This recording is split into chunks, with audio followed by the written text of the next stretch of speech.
Toast, toast, toast. Check, check. We do it live. We do it live. All right, we'll do it live. Let's go.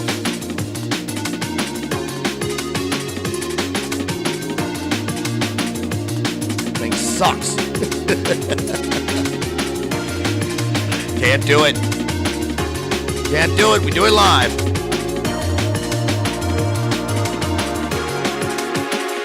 Thank you, Moldy. What's up, everybody? Geared up here. Let's go.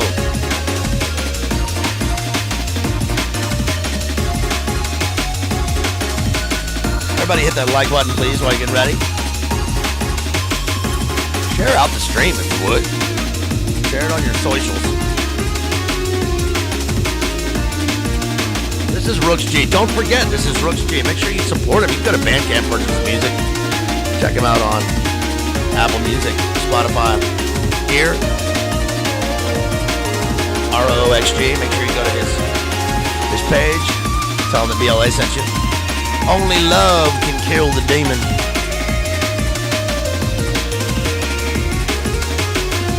Ready to gear up here?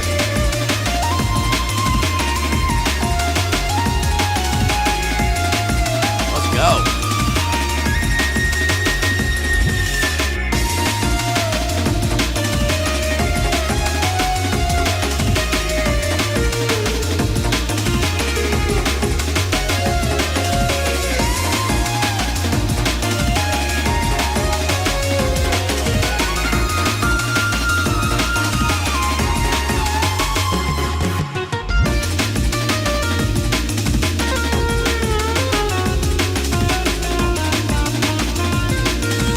Minute here.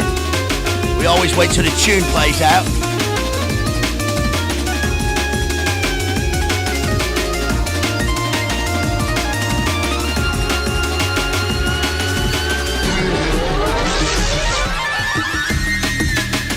Got the usual gang in here right now.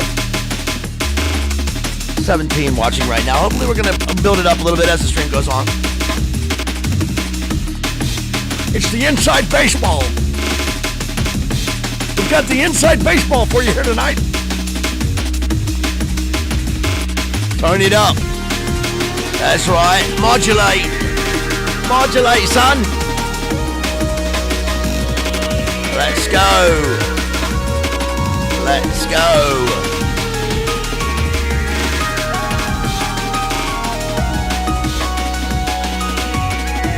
There we go. Shouts out to the gang. Shouts out to the members out there, too. This is a regular stream, not a member stream. All right, let's go. Shouts out to Rooks G again. ROXG. Let's go. All right, y'all. We're back to it. We're back to it.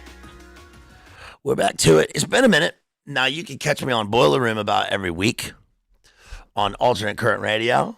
And, of course, I was on with Jamie last week covering Frankenstein, which was very good. I thought that was a really fun stream. I ended up looking more like Arnold Schwarzenegger. No, I looked like Kurtz. I looked like Kurtz. That was my Kurtz outfit from Apocalypse Now. But no, I was Frankenstein. We will be covering some Frankenstein later on because I'm going to go see The Bride with Christian Bale. I'll be seeing The Bride with Jake Gyllenhaal. I won't be seeing it with him. He's in the movie. So we'll be checking that out soon. And I'll be giving you a report on that to tell you how it goes. This mic is a little low. I don't know. Everything changes. Everything always changes. Hold on. There we go. Everything always changes. The things always change. Everything changes. So look, everything changes. Mutability. Tonight we're covering Wuthering Heights, the new film. Oh boy. So we're going to get into that.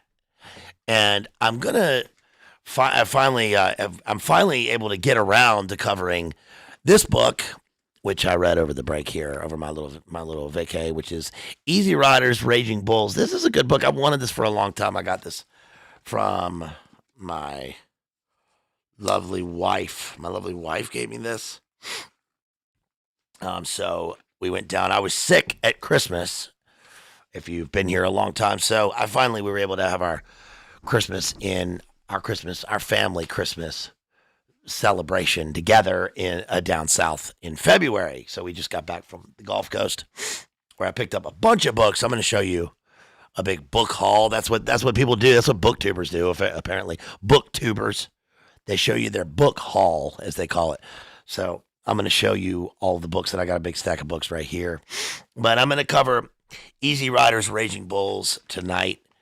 We're going to talk a little bit about old 70s Hollywood. But first, let's talk about Wuthering Heights, the film with Margot Robbie and Jacob Elordi. Is that his name? Jacob Elordi. So he was in the new Frankenstein, which I finally watched. Jamie and our stream was on Frankenstein. If you've seen Young Frankenstein, it was on Frankenstein, the book, of course, which I covered a long time ago, and I covered Wuthering Heights 4 years ago, really 3.5 years ago. I can't believe it's been that long. So we've had our 4-year anniversary here. Thank you for being here from the very beginning, or just coming now. So we've been doing this for 4 years, and I covered Wuthering Heights' Negative Hero on Heathcliff about 3.5 years ago. And here comes another film, which was slightly surprising. We saw the trailer for it a long time ago. The real reason I wanted to go. Thank you, Moldy. I really appreciate it.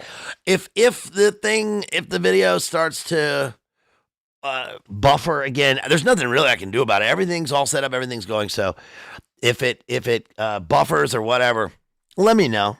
But it should be fine. Hopefully audio's fine. It's been a minute since we've been on here, since we've been on the show. If you want to grab a membership, you can. I mean, most of the recent streams have been members streams.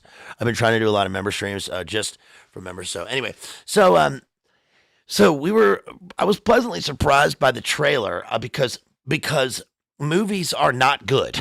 The movies are not good right now. They are really, really suffering. The Oscars are coming up in about 2 weeks, and as if it matters, we've talked about Oscars. I'm not gonna keep talking about what I've covered and what I haven't. It annoys me to do that. I know hopefully it doesn't annoy you too much, but we've done all the stuff.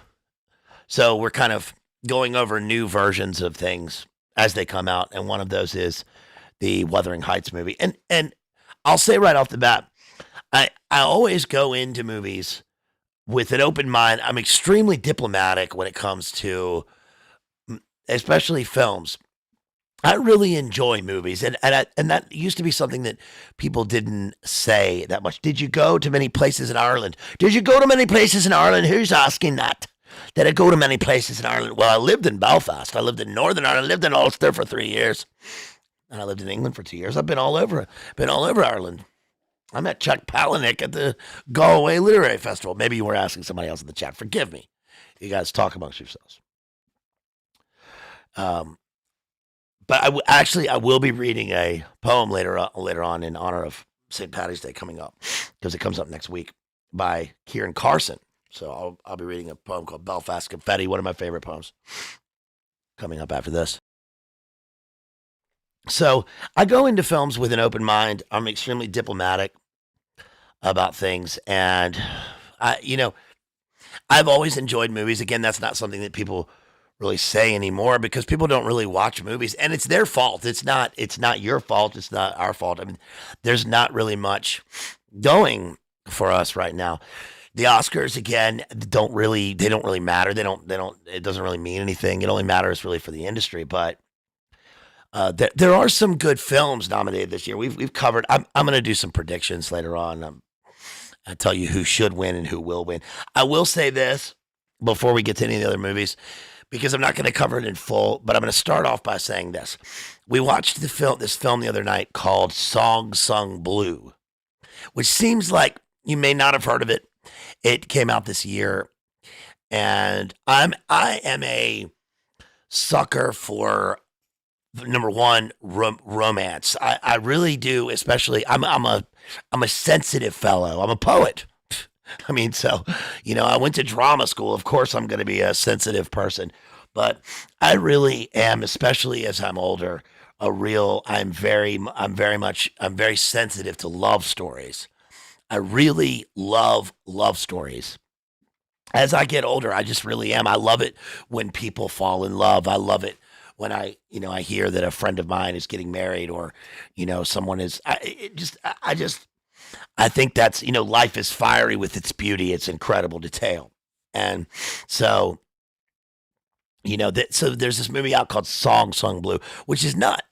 I look at my younger self. That sounds stupid, but it's the kind of movie that I would have gone, oh, yeah, I'm not going to watch this.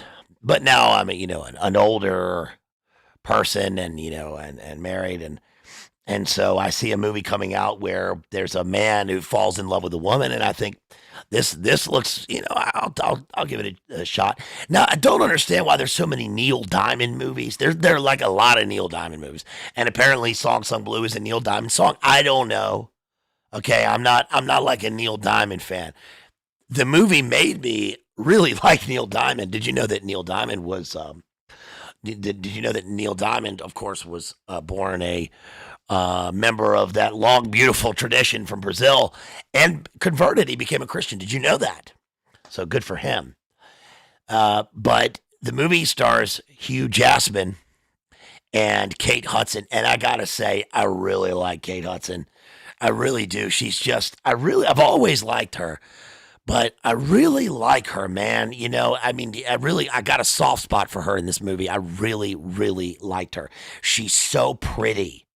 She is, and I mean this in a purely objective way, where you recognize a beautiful woman. You're watching a movie, and she's just in this character in this movie. She's very pretty.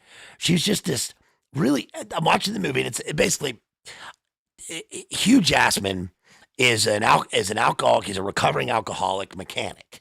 So I already like the movie. Okay, and he's a singer. He's an impressionist, and he's got all these friends that do impressions or whatever. He's an impersonator, and he wants to do his kind of his own music, but he also really loves Neil Diamond. And so then he goes out to one of these places, and he's kind of doing karaoke. He's hosting a karaoke night, and he meets Kate Hudson, whom he knew when they were younger a little bit. And he's a Marine. He was a Marine in Nam. He was in the shit. So he meets Kate Hudson, and she's a single mother. Her husband has left her, or something like that. She's got this really nice a boy and a girl, and she's a singer. And they meet up, and they make this duet. And of course, I love duets. I do. I love duets. And they have this Neil Diamond cover band. And I didn't know this, based on a real story. I didn't know this, that they opened for Pearl Jam.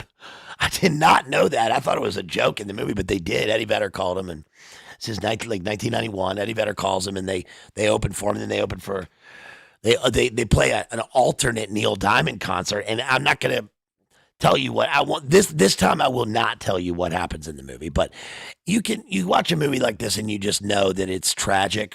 You can see it in their eyes, and that's what I always mean when I talk about film actors are successful, movies are successful, when it's all in the eyes.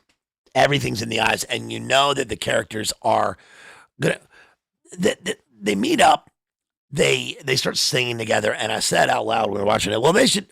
Okay, well, please just get married. Please just propose, get married, and you'll be a nice, happy couple and live happily ever after. And they do. They get married right away in the movie, and he's a father. Some bad things happen to them. It's pretty tragic, but it was a wonderful movie, and I just liked it because there's not much really to go on movies right now, and so we can always fall back on the love story. If there's love, if there's a love story, if there's a story, then it can be really good. A side note before we get to Wuthering Heights, I know I'm going to get to Wuthering Heights, but some family came to visit over the weekend, and so I said, you know what?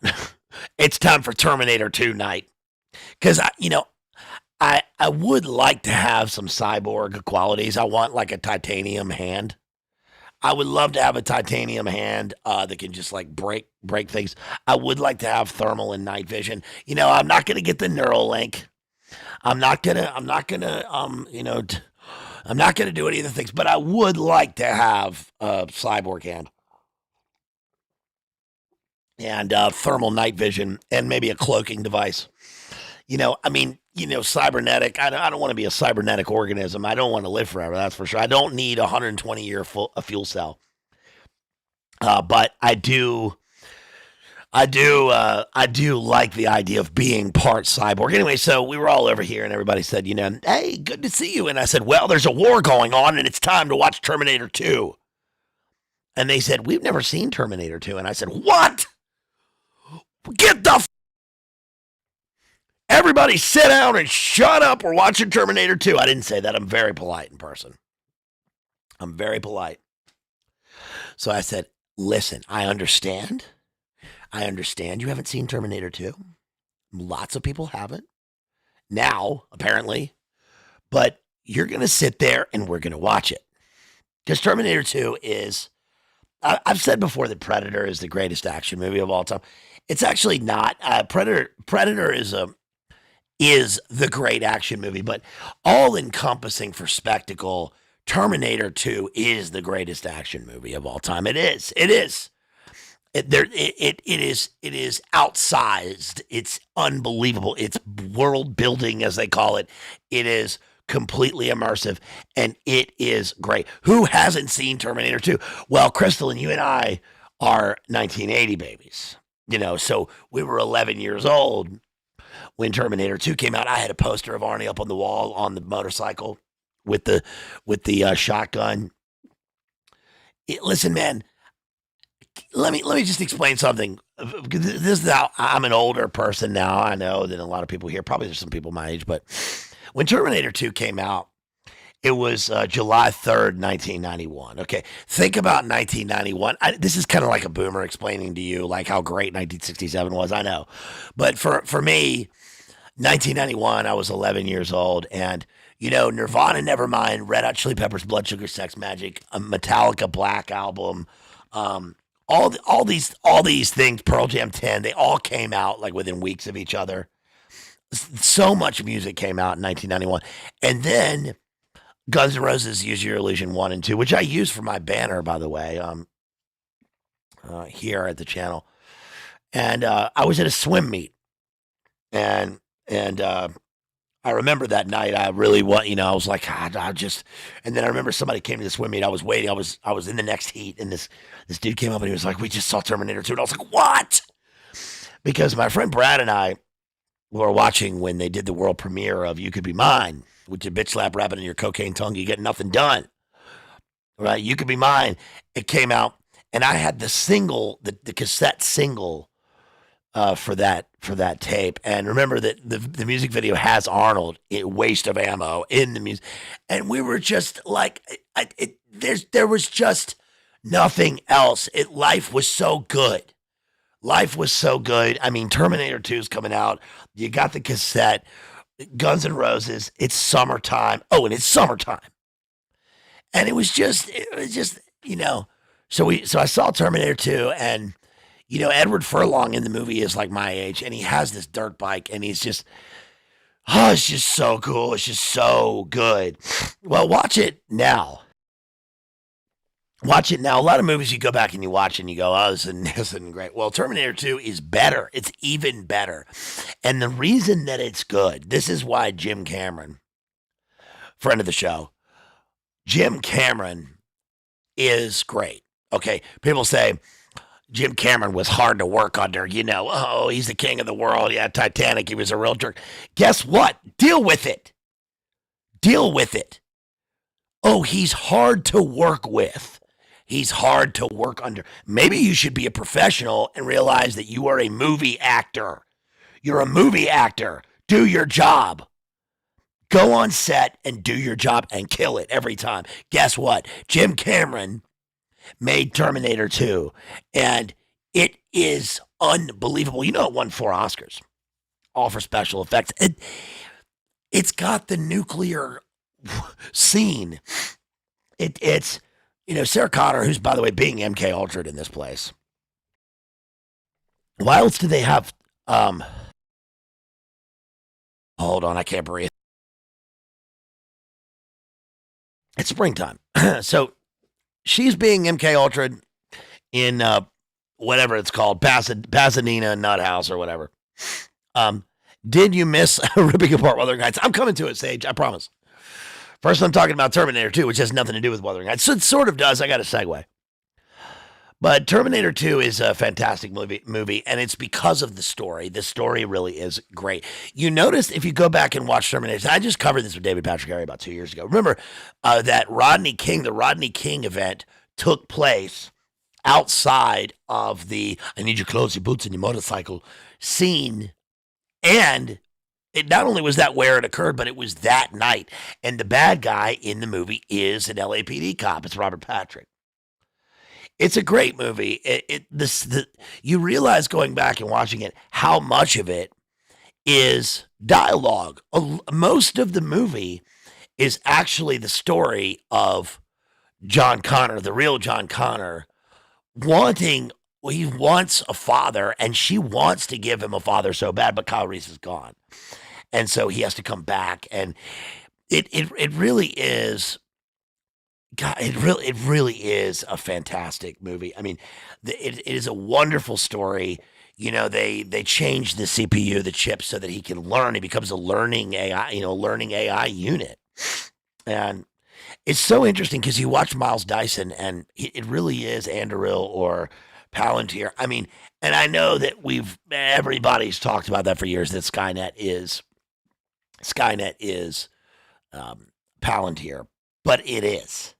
It really is when you watch the movie. It really is the play that Miles Dyson takes you through on what happens with the corporation, how it becomes live, and then the history of future events, future past through the T-800 are really it really is crazy.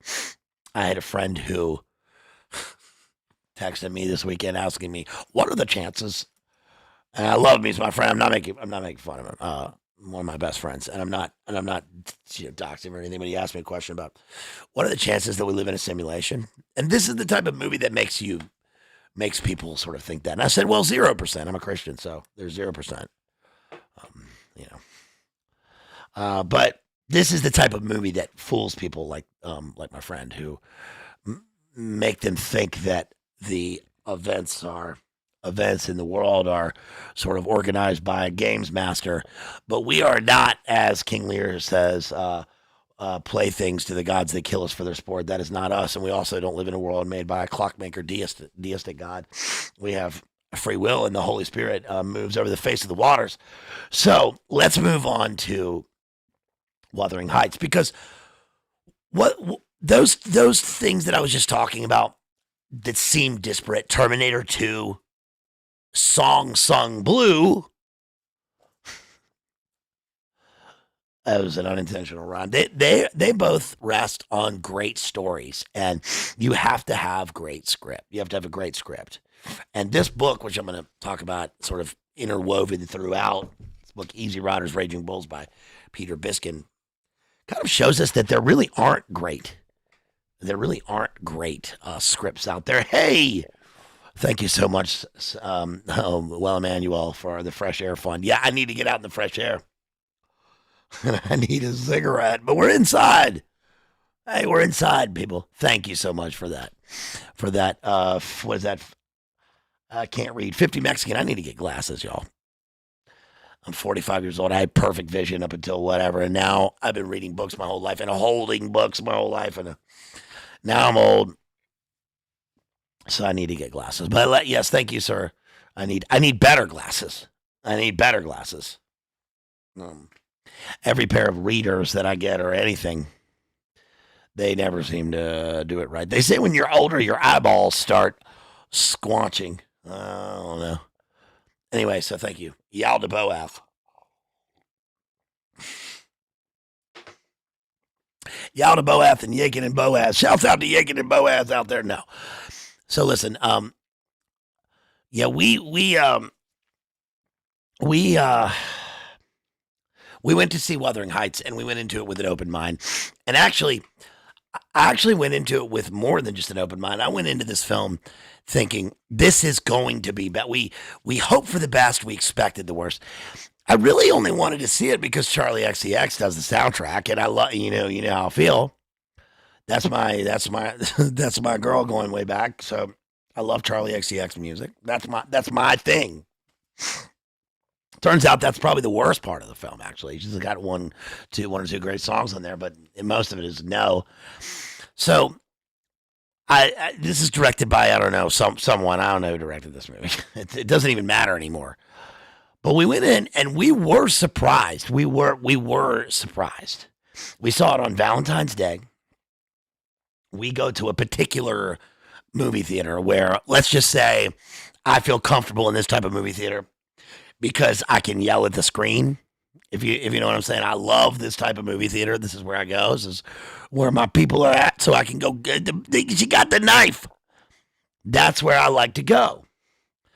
That's where I like to go see movies where there's more. Most people like to be quiet in movies. I don't. I like loudness. I like interacting. It's very hard for me to not talk throughout the movie. Not to annoy other people, but if other people are shouting at the screen, then I can too. And I couldn't believe that when the movie was over, I turned the lady sitting next to us, this random lady. She said, I think they thought they was making Jane Eyre, but it wasn't supposed to be Jane Eyre. It was supposed to be Wuthering Heights. And I thought, quite an astute comment. Not that that would be surprising, but that is literally what happened. And this movie, I think that they thought that this was Jane Eyre because they made Heathcliff more of a Rochester character, maybe more of a Rochester character. I don't know. I've covered Jane Eyre, of course. We've covered Charlotte Bronte and we've covered Emily Bronte, but Wuthering Heights is an interesting book because I'm not going to go over a full analysis of the book again. You can watch the analysis to go back over. But the Wuthering Heights is interesting because Heathcliff, first of all, it's a framed narrative. So we go through a series of narrative, and we also have an unreliable narrator giving us an account of events. And then we get Heathcliff, who is portrayed as a dark character because he is a dark Byronic character. And we're on the Yorkshire moors where we have the lone windswept house, which serves as an exterior motif to convey the inner darkness of the characters as they fall in love. Now, the problem, and I'm going to give credit to my wife here because she actually came up, she actually had the deepest take on this. She said that, and I'm not going to steal it, I'm going to just give her credit for it. She said that the problem with this movie was that the characters thought that they loved too much. But actually the problem is that they didn't love enough. Now think about that with this movie. So I was surprised, and I will give credit to the film in this sense that they did take a risk, and it was not AI. This was not a GPT movie, and it was not an AI movie. And they took major liberties, of course, with the book, but that's okay. When you when you take ownership of a work of literature, especially if you buy the rights and you transform it into another work, into a multimedia work of art, then it's yours. It becomes yours. It becomes your vision of the thing, and you can do with it what you want. But you have to make it consistent and coherent. And sometimes movies have to be coherent in their incoherence. If the movie is incoherent, then it needs to be consistent and coherent in looking at the incoherence of the film. Kind of like that movie Anemone with Daniel Day-Lewis. It was a slightly incoherent movie, but it was consistent in its incoherence, and we knew that we were going into a subjective, impressionistic vision of a man in pain. Well, that's what happens in this film, and but but there are problems, and they took certain liberties, and one of the major liberties that they took is that the whole point of Wuthering Heights is that Heathcliff is haunted by Catherine. He is haunted by her, and he he speaks to her ghost on the heath, saying, "Haunt me." When she dies, because she dies. It's a multi generational book. When she dies, he gives himself over to a kind of it becomes a as you would imagine the book, and I know that a lot of you guys have read this. If you haven't, you can imagine that the book is Gnostic in terms of its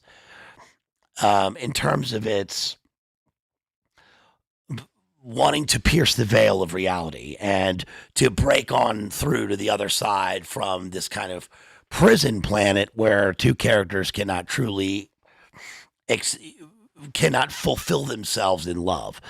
But the problem is that the book deals with Heathcliff standing on this promontory of love, like I talked about with Jamie Casper, David Friedrich in the painting "The Wanderer Above a Sea of Fog," as this dark, Byronic, Miltonian character who is tortured by his class, by his status, by the fact that he goes off, he makes money, and he comes back and he's rich, but he's not rich in love. And he wants Catherine to haunt him. He'll take anything as long as it's her. He even wants the ghost of her. And so one of the major images in the book is, and they do this in the Ray Fiennes version, there are a bunch of versions of Wuthering Heights. I mean, it's a sort of classic book to make into a BBC television series. There's a Timothy Dalton version. There's a Tom Hardy version. Ray Fiennes' version to me is the best. There's a Laurence Olivier. And so he's looking in the window and he sees the reflection of himself with the distance kind of superimposed. So he, looking at himself, also sees the windswept wilderness of the heath, the kind of the dolmens and the almost primordial barren landscape of Yorkshire. And he's looking out, and that is his inner state. And then he sees this reflection of Catherine, and he breaks through the window.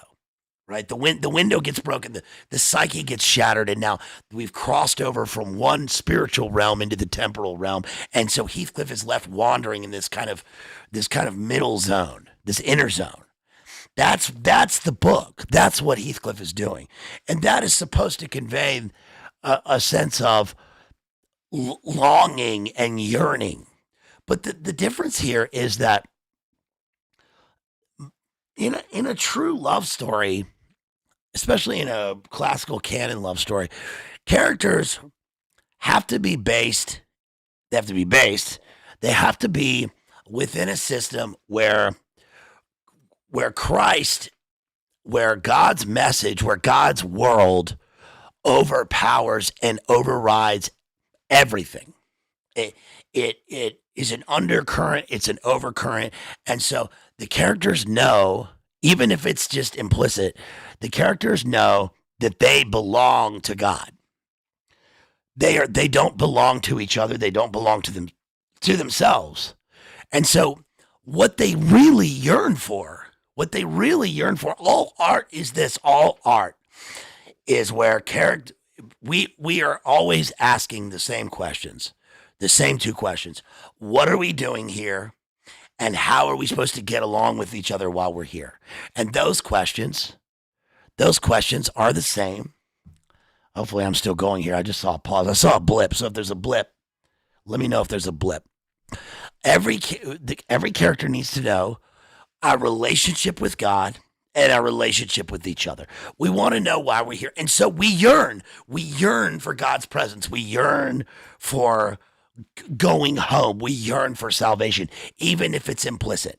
This is why you have a dark, Byronic hero, a character, a Miltonian satanic figure who is wandering the waste, but who yearns to be freed. He yearns to be saved.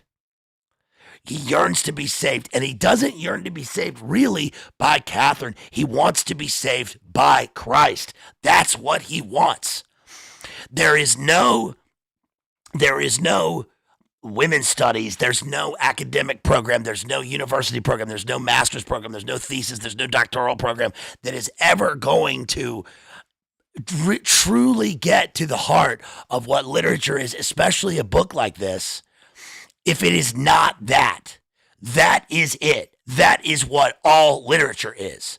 All great literature. All literature is that. If it isn't that, then it's something else. That's it. That's what characters want.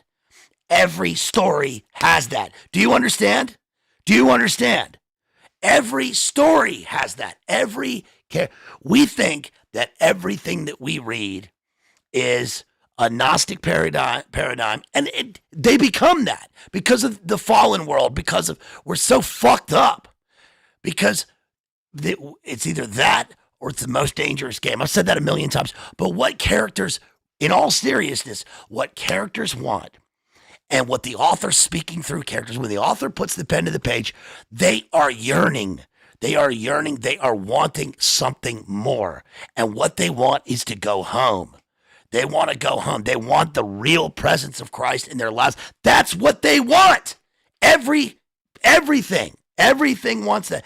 Every poem, every play that we've read, every novel that we've read, everything that we want. So that's why Heathcliff is so miserable. So the movie does not understand that. The movie doesn't get that because the movie leaves all that out. The movie ends when she dies. And that's it. It's like it's over. But that's not it.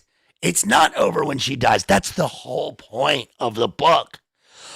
And the characters, what they don't understand in this movie is that it's not that they love too much. It's that they don't love enough. They don't understand what love is.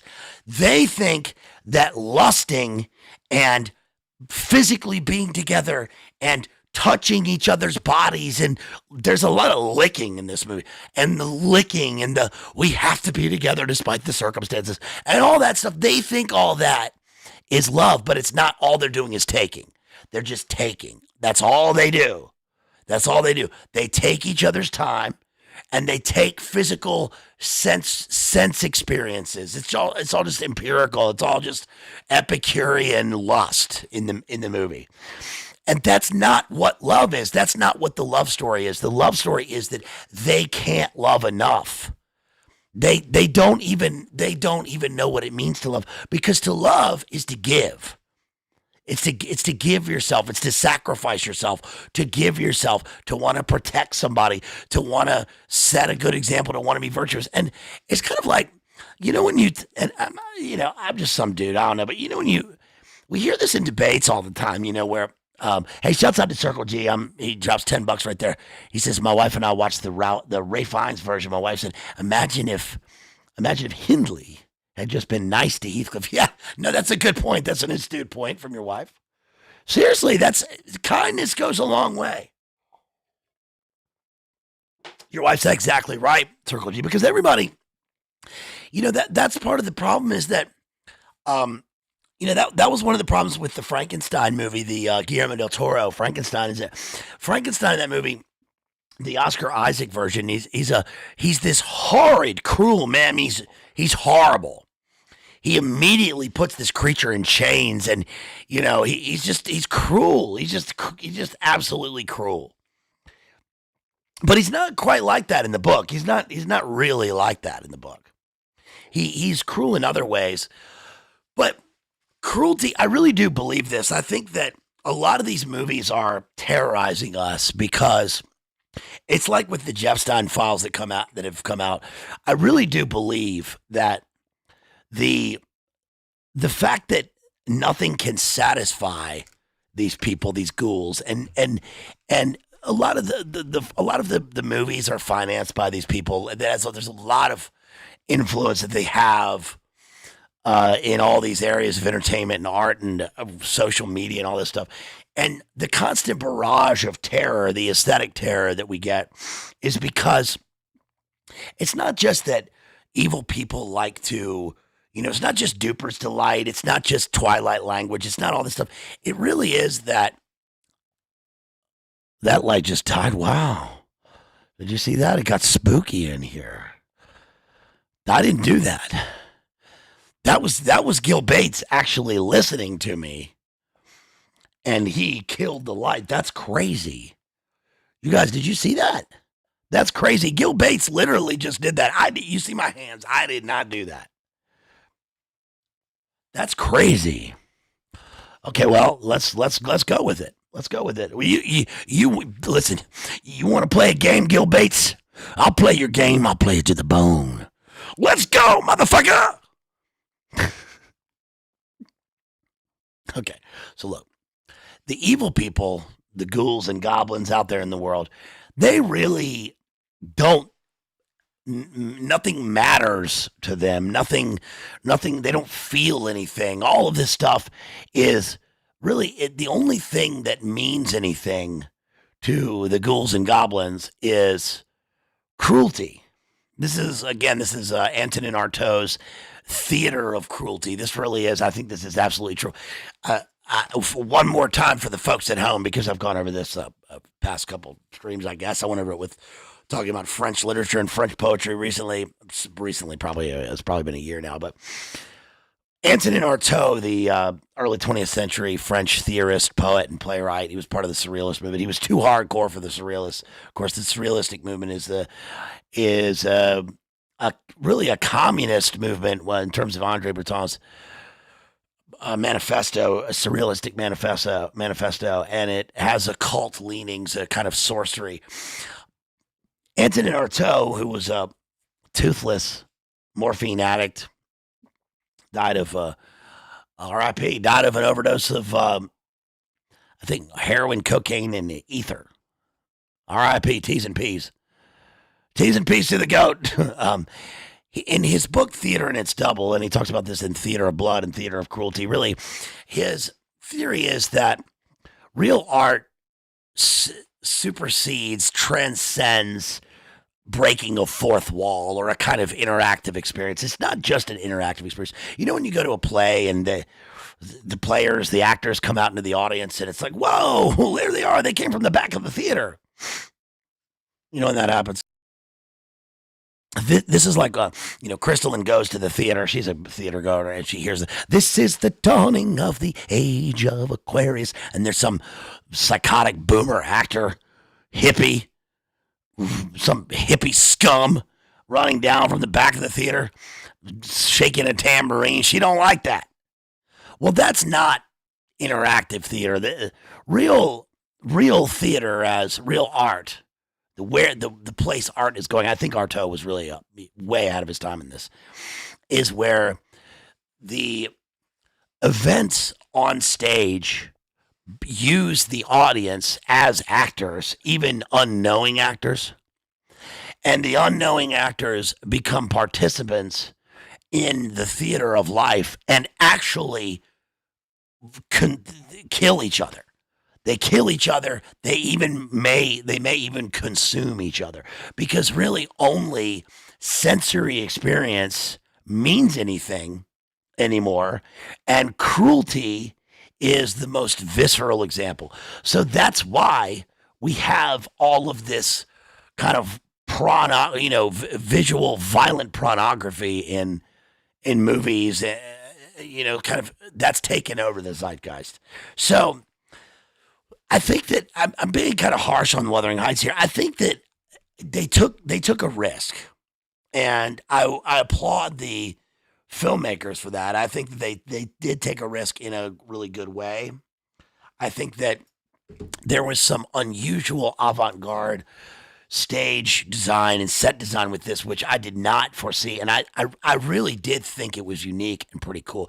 And what we kind of figured out what they did with this was exactly what I was talking about in terms of the impressionistic view, the subjective impressionistic view of a work of art. This Wuthering Heights is the impressionistic mind of Catherine as the speaker in the work. So even though we have the housekeeper maid, I forget her damn name, is actually the storyteller in this. She's actually there's a series of narrators. So we get it sort of sifted through various characters. But really, yeah, you need your art spoon fed to you, man. It's Godard, it's Nietzsche, it's Godard, it's rock and roll, it's cabaret. Mr. Morrison, how'd you like to come down there and make an album? Sure, sure. It'll be like when Apollo arrived in the streets of Athens, man, making all the women crazy. There'll be great golden copulations in the streets of L.A., man. She dances in a ring of fire and throws off the challenge with a shrug. So look, yeah, this is an impressionistic view from Catherine's. This is Margot Robbie, Catherine's point of view, and the other point of view, the other perspective on this thing is Margot Robbie. I really do like Margot Robbie. I think she's earnest. I think she's a good actress. I don't think that she's right for this part, and I don't think that she was right for Barbie either, because she is too wounded. She's too hurt.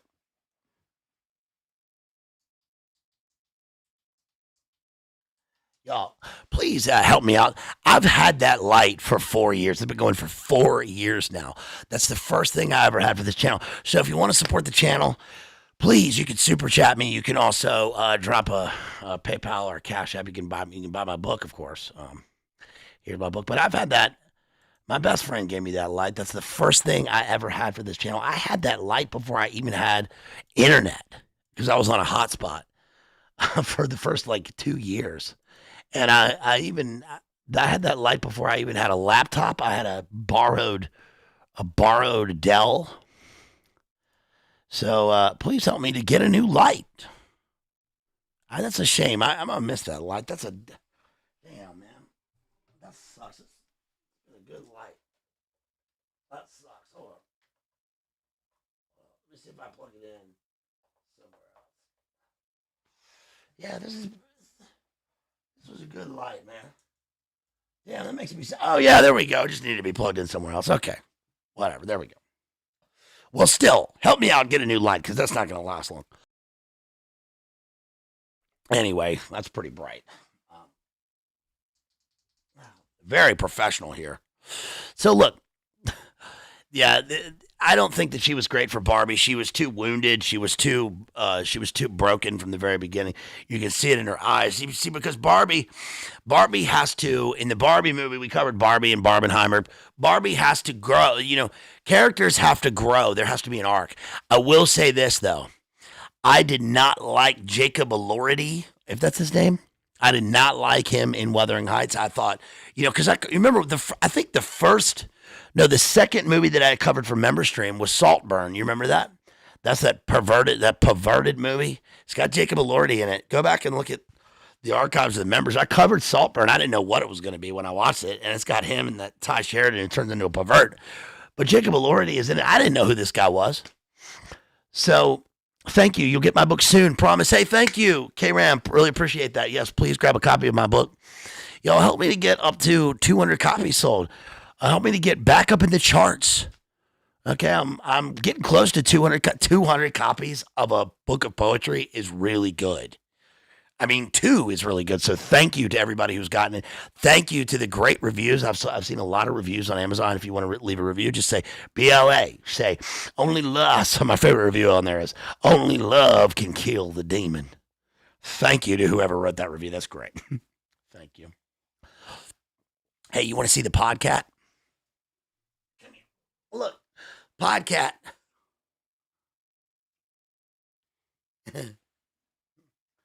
That's the podcat, podkitty. So look, I like Margot Robbie a lot. I think she's earnest. I think she's a good actress. I did not like Jacob Elordi in this movie. I will tell you that. I'll tell you why in a second. But he's in Frankenstein. He plays Frankenstein.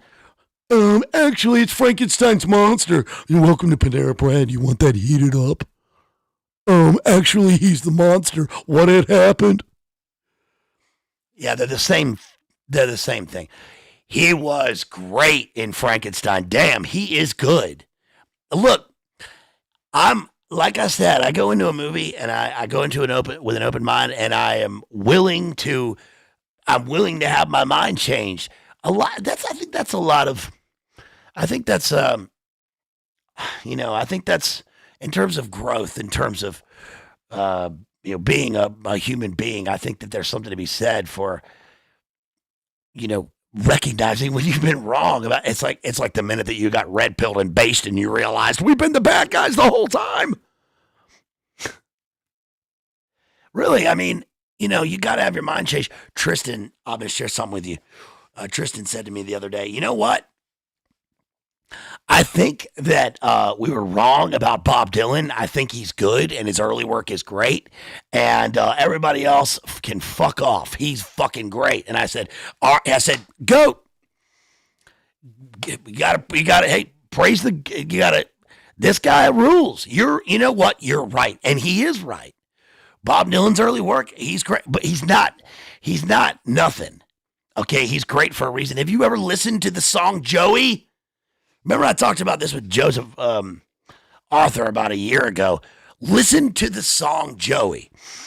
Okay, Bob Dylan's Joey is better than the whole movie The Irishman by Martin Scorsese. It's the same story. It's about Crazy Joe Gallo. It's the same story. Don't do that to that sofa. Hold on. It's the same story. I guess he had to say one last goodbye to the son that he could not save. Right? Overlooking his preserve. That song is so good. It's a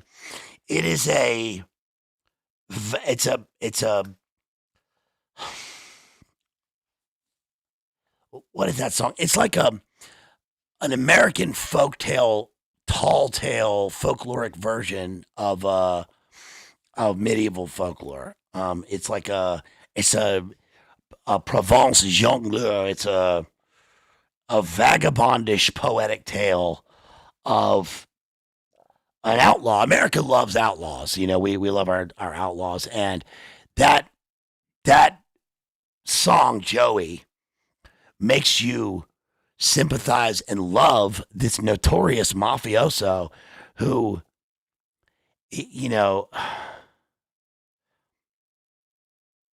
with shackles on your hand. I mean, that's a great fucking song. Excuse my language. It's a great song. So anyway, we were wrong about Bob Dylan. Also, there are a lot of things like that. And Jacob Elordi, I was wrong. I thought he was bad, and I don't think it's his acting. I think. Yeah, who made them come and blow you away? Yeah, down in a little Italy. I think that it is. Jacob Elordi in Frankenstein is great. He's a very, very good. In fact, I said this last week. Jacob Elordi is the alpha Timothy Chalamet. Do you understand that? See if you can get that one. That one's going to come to pass. So we'll see if that one comes true. But he is the alpha Timothy Chalamet. He's just there. There always a kind of heads and tails version of actors, and I think he's very good. So Wuthering Heights. One thing that I really liked about this movie was that again that they took risks, and it's got Doc what's his name in it Doc Martin, the actor who plays the show Doc Martin that I've been watching because that's one of my comfort shows. Of course, he's a total creep. Well, it actually begins, with a young. Of course, the story begins with a young Kathy and Heathcliff, and the first scene in the movie is a hanging scene, and it is absolutely grotesque. It reminded me of Macbeth. Remember, there's a scene where. Stop doing that. Hold on. It's tearing up the sofa. Damn. there's a scene when the witches are talking, when they're coming up with their witches brew, and they talk about the hangman, the gibbet's grease, which is that a witch would hang out under the gallows in the medieval era, under a gallows or a gibbet, and when the hanged man dies, he, of course, all the blood. I'm gonna say this in the least nasty way possible. All right, and I'm not trying to be prude here. It's just this is a really filthy, awful, demonic thing. When a man was hanged, he's hanged, not hung. A man is hanged. An object is hung. When a man is hanged, all of the blood rushes somewhere else. So a thing occurs, a natural thing, and this results in a fluid process. Well, witches would hang out under the gallows and would collect this. And this is a kind of one of the ultimate demonic ingredients for the Black Sabbath, because it's life uh, that occurs in death, if that makes sense. A thing, a life force is ejected in the midst of a death process. This is kind of like le grand mort, right? This is the big death. And that occurs in the beginning of this movie. That's the first scene in this movie. And that is absolutely awful. So I knew right away that we were going into a movie that was going to terrorize us with death and sex. Because that, again, is part of the cruelty, of, you're going to feel something. Well, it has to have something to do with this. Well, the movie got much more beautiful as it went on. And the problem with films right now, of course, is that you cannot tell whether films are green screened into oblivion. I think that the Apple effect has had a really horrible results with movies. I mean, everything not only looking gray, a kind of grayscale, but also the fact that we have this like faded, kind of muted look when it comes to movies, instead of, and we're talking about Wuthering Heights here, Mulder. This kind of gray, faded look, kind of like how the 70s, yeah, Mel, it's gross. The 70s, of course, which I'm going to talk about with this book right here, Easy Riders, Raging Bulls, I'm going to talk about that in a minute, had this really grainy look, which was also mirrored in its choice of ethnicities for actors. But now in the 2020s, we have this sort of superimposed green screen to oblivion Apple Music, Apple Films, Netflix version of Technicolor. So this is why we're going back into like Panavision and Technicolor. And I know that people think that the Ellisons buying Warner Brothers and all that is horrible. I actually think that it's, of course. But there's actually something more positive in that than I think the Netflix buying them. I think that would be a real death knell if Netflix had bought Hollywood. We can't continue to make art it's one thing to have Wall Street funding movies, because they've always done that. But to have tech bros, to have the technology Silicon Valley funding your art is actually worse. You don't think it could get worse, but it is.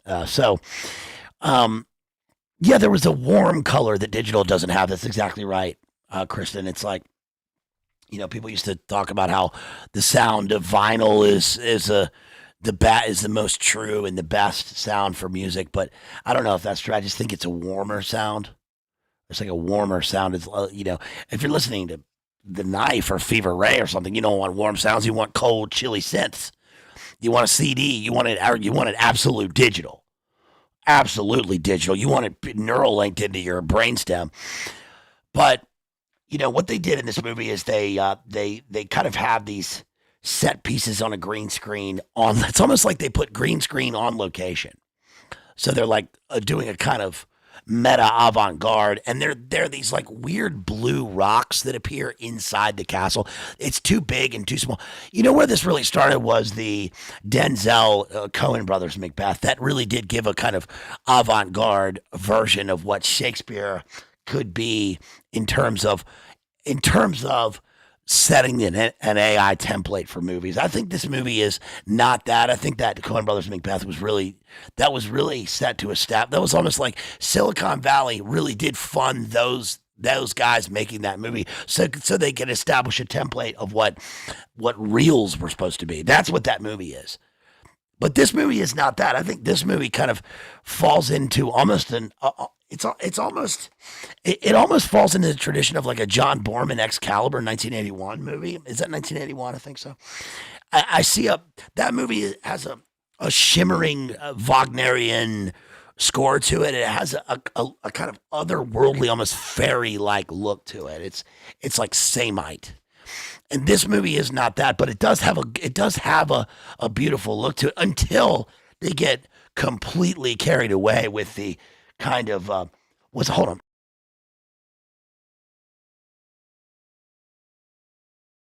What's the guy's name who designed for Chanel? What's that guy's name? Alexander. You know he passed away. He died of a cocaine overdose. What's that guy's name? Design. Let me look it up. Designer who OD'd. What's that guy's name? Alexander McQueen. It almost looks like an Alexander McQueen set. Yo, give me some credit for pulling that one out of the pocket.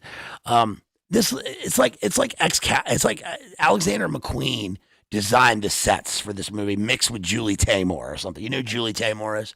Julie Taymor designed The Lion King, and she did that Titus movie with Anthony Hopkins we covered a long time ago. Really big, bold, kind of maximalist expression. Thank you, Kristen. And so, that's what this is. Like, so here's an example of this. So, when Margot Robbie, Kathy, falls in love with, what's his name, Erskine, she falls in love with this guy, or he falls in love with her, and he's a good guy. He's a good guy. Okay? He's a good guy. He's a good guy. He falls in love with Kathy, and he's just an innocent guy. Okay? So he falls in love with this whole. Okay. No. He falls in love with her in the movie she is. He falls in love. He falls in love with this. No. Okay? And he built her this palace. He built her this palace, and she's dressed in Karl Lagerfeld, and she's walking around her Alexander McQueen set. And he says, "You love the color red." And there's like a pool of hypertectonic, ultra violet red blood on the floor. The whole floor is made of like swirling lipstick red blood. I'm not kidding. That's in the movie, and it's a cool film set. But then he gets into the room and he says, "I love the tone of your skin. It is so wonderful. We painted the walls, the tone of your skin." Well, guess what? He doesn't paint the walls like a kind of faded, rosado. when I get into design mode, I speak in Spanish. Ay, san, ¿qué tal? Qué rosado y rubio. Oh, qué lindo, qué guapa. No, he instead he actually, the walls of the skin of the house look like her skin. So I told you earlier that it was like a subjective, impressionistic vision from Catherine of what it would be. So this is obviously from her mind. She's seeing her own self in the walls of the house. So in a poetic, figurative sense, she and the house are one, and that actually is quite admirable in terms of going pretty far with your metaphors in the book. I can dig that. I mean, I think that's really, really inventive. Like, that's a real vision for a movie. That's really taking, when they talk about like you're taking risks, you're dangerous in a movie or something. I gotta hand it to him. That if that's your interpretation of the book, and I'm not being facetious, I'm being absolutely genuine. I think that's really cool. I think that's like a real vision. Like you really have to have a director or a set designer with some real vision to make that happen. But the problem is that then they go too far because they paint like moles. Her moles on her skin are like on the wall. And then so when Jacob Elordi shows up, I don't know if this is him in this movie because I did not like him in this movie. I don't know if this is his choice or whether the director asked him to do this. I think it must be his because he did this in Saltburn a lot. He licks a lot. He like licks, and I was in the movie theater. They're going, "Oh hell no! Oh hell no! That motherfucker gonna lick the house! Oh hell no! Next he gonna be putting barbecue sauce on them toes." So he literally he goes into the house when he's Heathcliff and he's like he grabs Catherine and and then she shows him the walls of the house and he like literally sticks his tongue out and licks the wall. And I was like, come on, man. I mean, you had it. You could have had something and then you had to do this. Then there's another scene which was too far. This was the problem. They thought that the people making the movie think that they are bound by the strictures of sex. They ought to be able to be free, because she's cheating on her husband left and right in the movie. It's really, we really sympathize with this adulteress running around with Mr. fucking, what's his name, coming back with an earring. He's rich now, so he's got an earring. It's really weird. And they just ruined it. They ruined that. There's too much to even tell you about that, but that's what the movie is. And it could have been so great. It could have been really, really well done. It could have been really, like I was looking at something yesterday. I was looking at the avant-garde set. It was the set for Aeschylus. And it was like, oh, you know what it was? It was Prometheus Bound. So let me see if I can pull this up. I'm too boomers to do it here. Look at the set design for this. This is really cool. So like, can you see this at all? Like, do you see that? Like that's actually really cool. When you have like a really interesting, cool set design, like this is Prometheus Bound. Can you see that? See if you can see that. Just Google it. I'm sorry, I'm doing a boomer thing here now, but when you've got a set design for theater, this is actually one place where theater overdoes film. Is what they were trying to do with this film. If you had made this if you had done this in the Dunmar Warehouse or something, or probably did they do this in the National Theater? I imagine they would have done this Wuthering Heights in the National Theater, in that Brutalist National Theater. If they'd done it there, this probably could have been really, really good. But the problem is that it's on film, and it was too much. You have to have people to rein these people in, and that's where I'm going to sort of segue into talking about this book right here, Easy Riders, Raging Bulls. So let's do a little bit of it's not really a literary analysis, but we're going to do a kind of book analysis of this book right here. This kind of goes along with the book High Concept that I covered about 3 years ago. I really recommend High Concept. High Concept is about Don Simpson, Jerry Bruckheimer, and the remaking of Hollywood in the 80s. It's about the end of the auteur 70s era. And this book right here is about 70s Hollywood, the new Hollywood.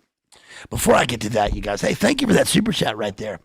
Mr. Dave G-Man, thank you so much. Thank you so much for that super chat right there, $4.99. I need to give some shouts out at the end, too. Thank you to Ethan, by the way. Thank you so much to Ethan out there who also just sent me $20 on Cash App. Really, really appreciate that, buddy. If you want to grab a membership, you can grab a membership down here at the bottom. And, of course, you can, as always, grab a copy of my book, Runes, which is for sale for $12.99. It's always been it's $12.99. It's $12. It's flat out $12. I don't know what the taxes are. It's just $12. Yeah, and it's going to stay $12. It was $12. It's going to stay $12. I made it as cheap as I possibly could on there. I don't think you could make a book I don't think you could put a book up on there for less than $12. I really tried, but I think that's it. I make about a third of that, and I've made a good amount of money. Curtis right there says, Thank you to Curtis. And he says, I'm 37 minutes behind, but dang, BLA. Hey, thank you for being behind. You're going to catch up with this at some point.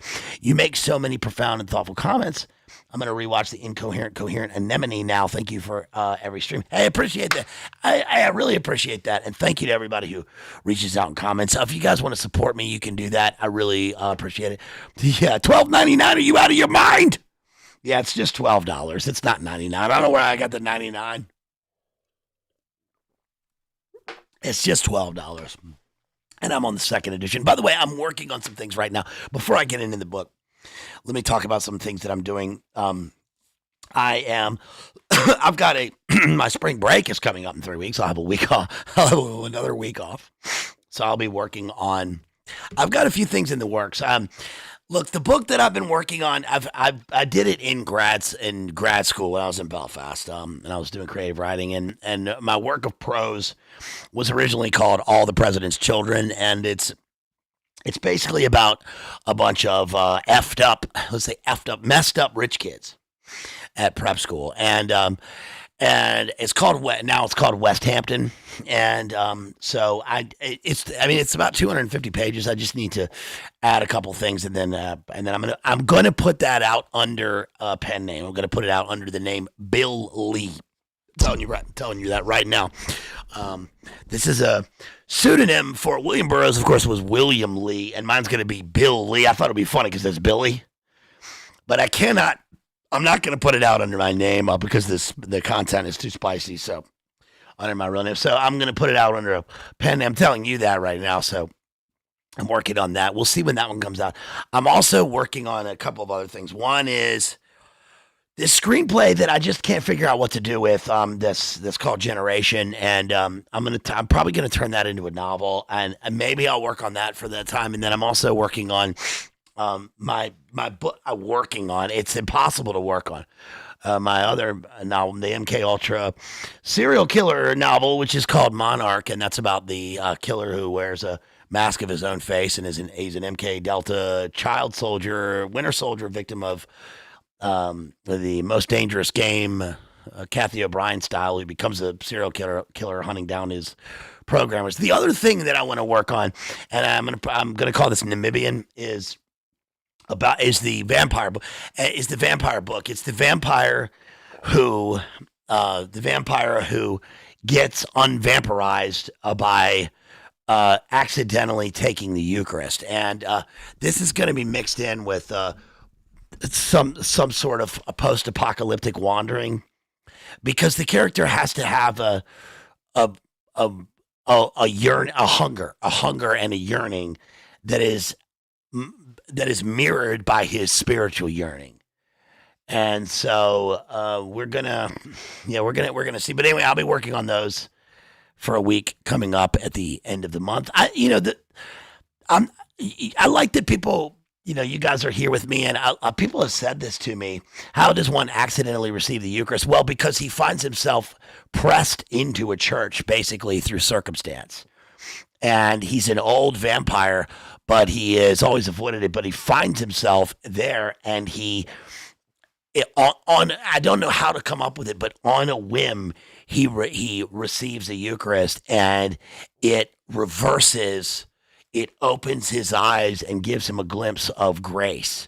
And so he, instead of living on living blood, the blood, so that he's living dead, he will be living on experiencing the body and blood of our Lord and Savior Jesus Christ, and so he can be saved. And I don't know quite how to do this. I talked about this in the last couple streams there.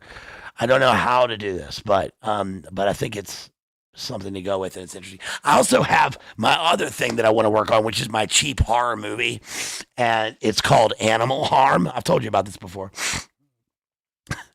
It's called Animal Harm, and it's about a guy dressed as a pig, and he has hooves for feet, and so I'll just give you what happens in the movie. So there's a man out. It's nighttime. Okay, no, it's early morning. early morning, dawn, but pre-dawn. Okay. There's the fence. Okay, we see a white picket fence. The back door opens. Man comes out. He's got his overalls on. He's got his Oshkosh. He comes out there. He's making all sorts of noise. He's gruff. Gets in, gets a bag of feed. He goes out there. All right, boys. Here you go. She told me time to slop them hogs. Right, he's getting in there. He's feeding. The pigs are going around him. And then all of a sudden, you hear this. He starts singing. Yeah, he had the grandkids with him. He starts singing. Old MacDonald had a farm, right?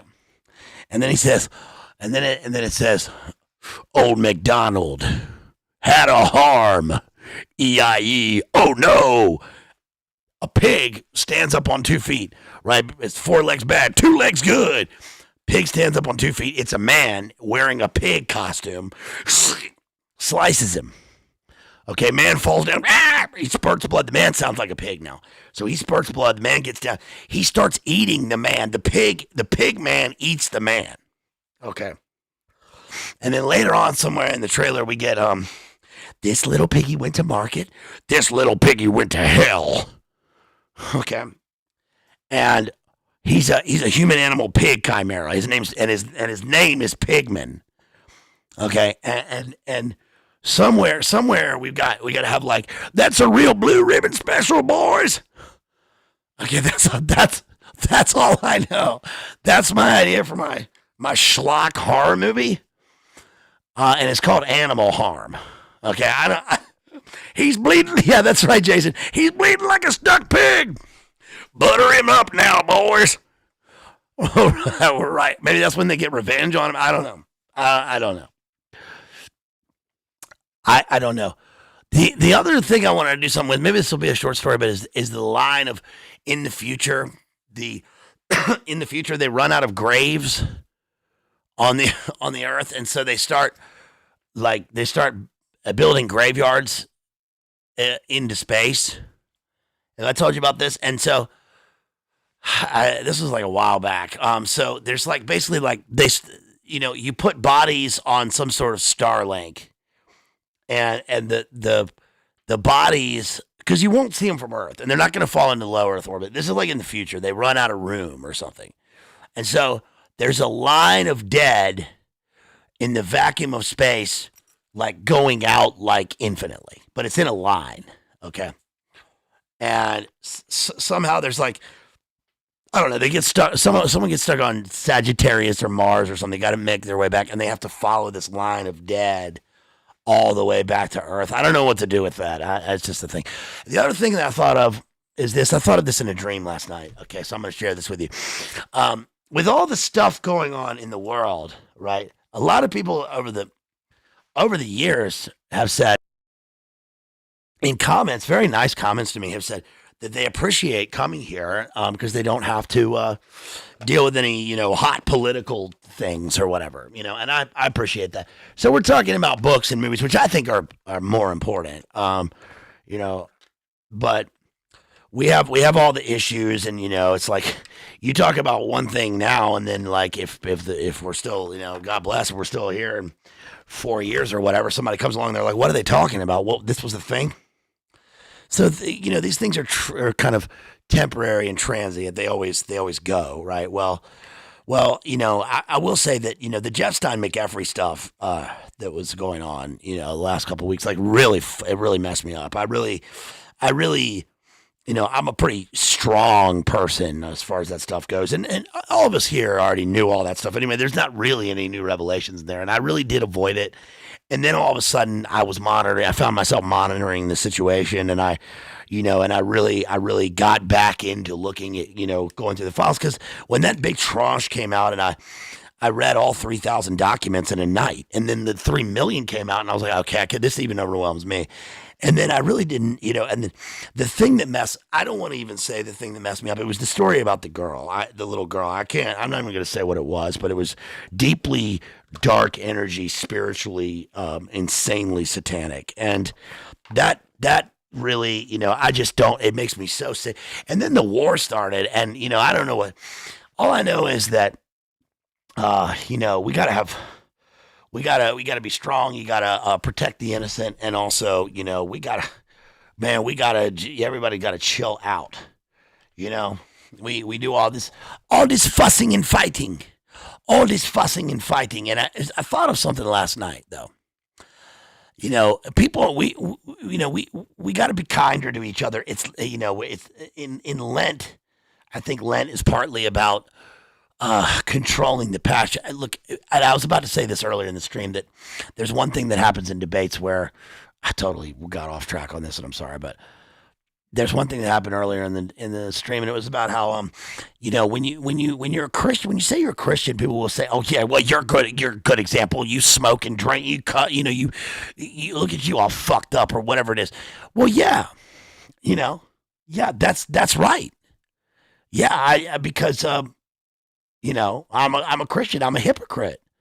I'm a worm. I'm a sinner. We all are.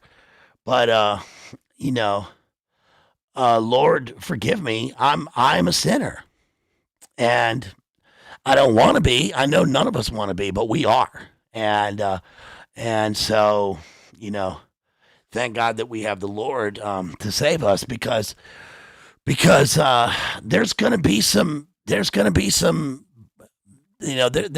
be a reckoning for all of us, and so anyway, I thought of this thing last night. I was thinking, what would be the real harbinger of doom? We got the wars and the Karankas and all this stuff. I really think this. I think I think that the real harbinger of doom will be a celebrity fad, okay? And it'll be, look, we got 5 years ago it's body positive. Now it's Ozempic, right? Things, it's chaos. 6'7", it's chaos, right? It's sort of ordo ab chio, and hair transplants, and all his facelifts, Jim Carrey real or whatever, all that bullshit. But the real harbinger of doom, and I mean this, I want you to remember this. The real harbinger of doom will be the fad of the future, where the point is weight loss control for babies. Okay, that will be it. When that becomes a thing, celebrities with skinny babies, like infants. Okay, look at my baby. My baby's skinny. Look at my fit baby. That will be the point where we are fucked. That's the point where it's over. I think that it'll be too late. And by we, I don't know what I mean. I just mean that will be the point where society. There's all this stuff. There's war. There's the Epstein files. There's the G side. There's all this stuff. But that point right there will be the point where we've gone too far. And yeah, we've got gene edited babies, we've got cyborgs, we've got all this stuff. But weight loss control for babies will be the harbinger of doom. That will be the end. That's when we've gone. That will be the mark at which there's no turning back. I really think that. So yeah. So anyway, so let's talk about something good here, which is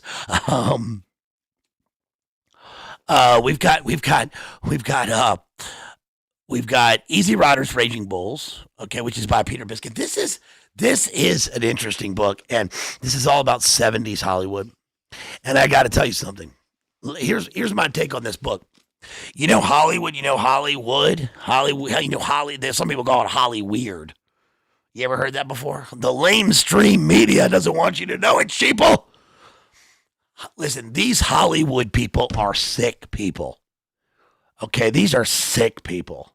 That's my take. All right, so the book is about the 70s new Hollywood era with Warren Beatty. It's mainly about Dennis Hopper. It's about Dennis Hopper, Warren Beatty, Francis Ford Coppola, George Lucas, Martin Scorsese, Peter Bogdanovich, and a bunch of producers. Okay, so here's my take. Now, Warren Beatty was born in Richmond. He and Shirley MacLaine are brother and sister, and they actually are from Richmond here. Um, he moved out there when he was like a teenager. He's a football player here. I think his mom was a teacher or something. Right over there in Weston, Richmond, where I'm from. They moved out to Hollywood. Now, here's the deal with Warren Beatty. Warren Beatty's influence in this book kind of tapers off. And it's because these Hollywood people in the 70s really thought they were the shit. And they made great movies. They really did make great movies. But what happened was, I'm not going to go into all the boomer baiting and all that stuff. Basically, after World War II, when these young people grew up in a world with rules and regulations and authority figures, and they had everything. Basically, what happened was, and I'm not talking about older people. I'm not talking about like the baby boomer generation. I'm really talking about the people in Hollywood. And this sort of cycle continues with every sort of generation. So stop doing that. You got a little scratching pad over there. Why don't you get on that? So what happened was these people went over there to Hollywood, and they really thought that they needed to break rules. And this really comes out with Dennis Hopper and what's his name making Easy Rider. Dennis Hopper claims, look, Dennis Hopper's insane. And I don't mean like in a fun way. I mean, he really is a creep. He really, well, he's gone now, so R.I.P. But he really was totally psychotic. I mean, completely psychotic. And he goes off and he's shooting speedballs and putting a gun in his daughter's hair and all kinds of shit. Just they're all adulterers. They're all philanderers. Yeah, Peter Fonda, thank you. And what happens is they go, we need a real guerrilla experience, man. And they basically they are. It's not like they're boomer like socialist people who love Woodstock. These are like Mercedes Marxists. They're real communists and communists with money. And they basically, Dennis Hopper and Peter Fonda's thing was, we're going to break down all the barriers and change all the rules, man, because the studio system was oppressive. And I get it. You want to change things, but Warren Beatty and Warren Beatty goes out there and he makes Bonnie and Clyde, and Bonnie and Clyde really does change everything in Hollywood. It was the end of the last of the old style movie from the 60s, and before that was The Sound of Music. The Sound of Music is the final golden era happiness 60s thing. Like when I talked to my dad about the 60s and stuff, he's like, the 60s was awesome. And he's talking about like the early to mid 60s, like when it was kind of like the 50s, but it was the 60s. And it was just like, it was like cool, and we were great and prosperous, and there was money, and there was fun stuff. It's fun. Now you get into these hippies, and things change, and that's what Hopper and Fonda really bring about. And they're like, let's go to New Orleans. They're gonna give us money, man, to make this movie, and we're gonna go to New Orleans, and we're gonna get this girl, and she's gonna have sex in a grave, and it'll be fucking far out, man. You're gonna blow your mind on acid and all this stuff. And I get it. They want to change the system. The book I'm talking about here is Easy Riders, Raging Bulls by Peter Biskin. It's a great book, really, really fun. Pretty well written. I mean, it's not a great book. It's pretty good. So they do that, and then basically what happens is you got Martin Scorsese. He's an NYU film student. He comes out to Hollywood, and he makes a couple of movies, and then he's given money for Mean Streets. And then Francis Ford Coppola and John Milius and George Lucas and Steven Spielberg were all sort of together in L.A. Jim Morrison was with them, by the way. Jim Morrison was, unlike the movie, I mean, he graduated from UCLA Film School, and he knew these guys, and he wanted to make a black and white movie called Zero. They were all sort of together, and what they set out to do was to really break down the bounds of reality, to change the Hollywood film system, and to make it more European. They loved Godard and Fellini and Antonioni, and they really wanted a kind of cinema verite world. They thought that European sensibility was another movie about this by Bernardo Bertolucci called The Dreamers, which is it's got Michael Pitt, and I like Michael Pitt. He's a good actor. But anyway, it's about the '68 demonstrations in Paris, based around cinema, and they really, they thought that the Hollywood, the European cinema verite sort of guerrilla art version of a film was much more truthful, but in reality, it fit a European sensibility. Have I ever read Dave McGowan? Yeah, I got it right back there, right there, Program to Kill. And of course, we've talked a lot about Inside the Canyon. But yes, these guys, they didn't understand that. One thing is that, in Europe, even to this day, you get a higher rating, meaning like an R rating, basically in Europe is for violence, and in America you get that for sexual content. And so that says something about the European versus the American mind, and our obsession with our dark obsession with sex and the obsession with our kind of loose violence that we depict in the vice versa over there. And that's because of a kind of puritanical influence through the North, through Massachusetts, blown off course from Virginia, of course. Do you think his theories were accurate? Yeah, I think for the most, I love Dave McGowan. I think his theories are pretty accurate.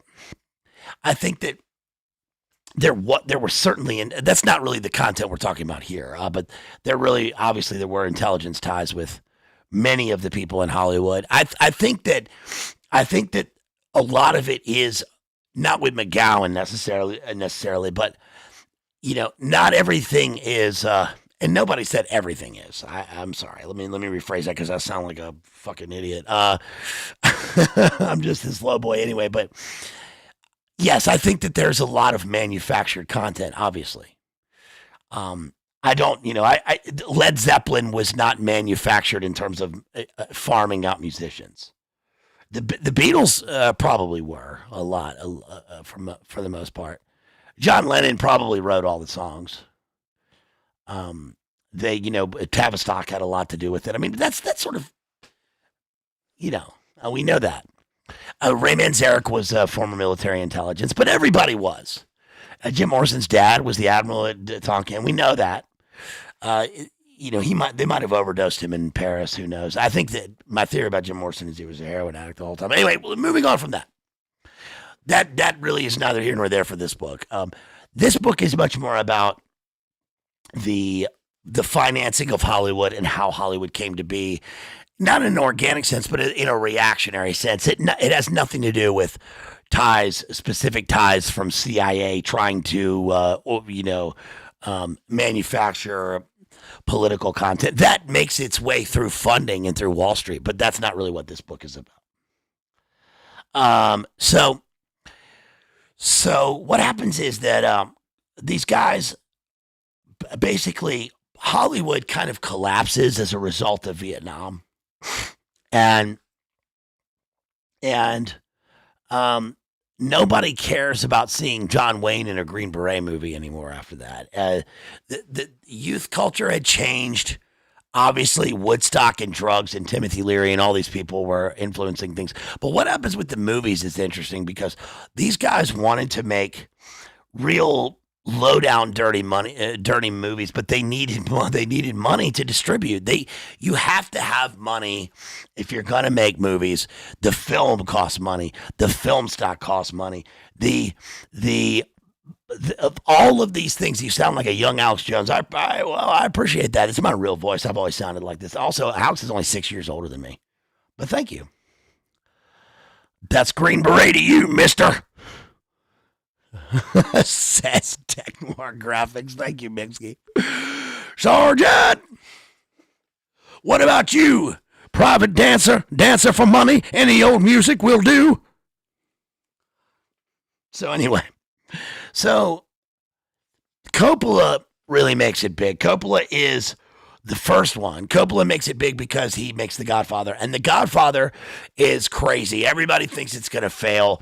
He's got, The book is really about how the casting choices and the all of these people, everything is second guessed by the financiers, the people in Wall Street, and the people back east, and by the studio system.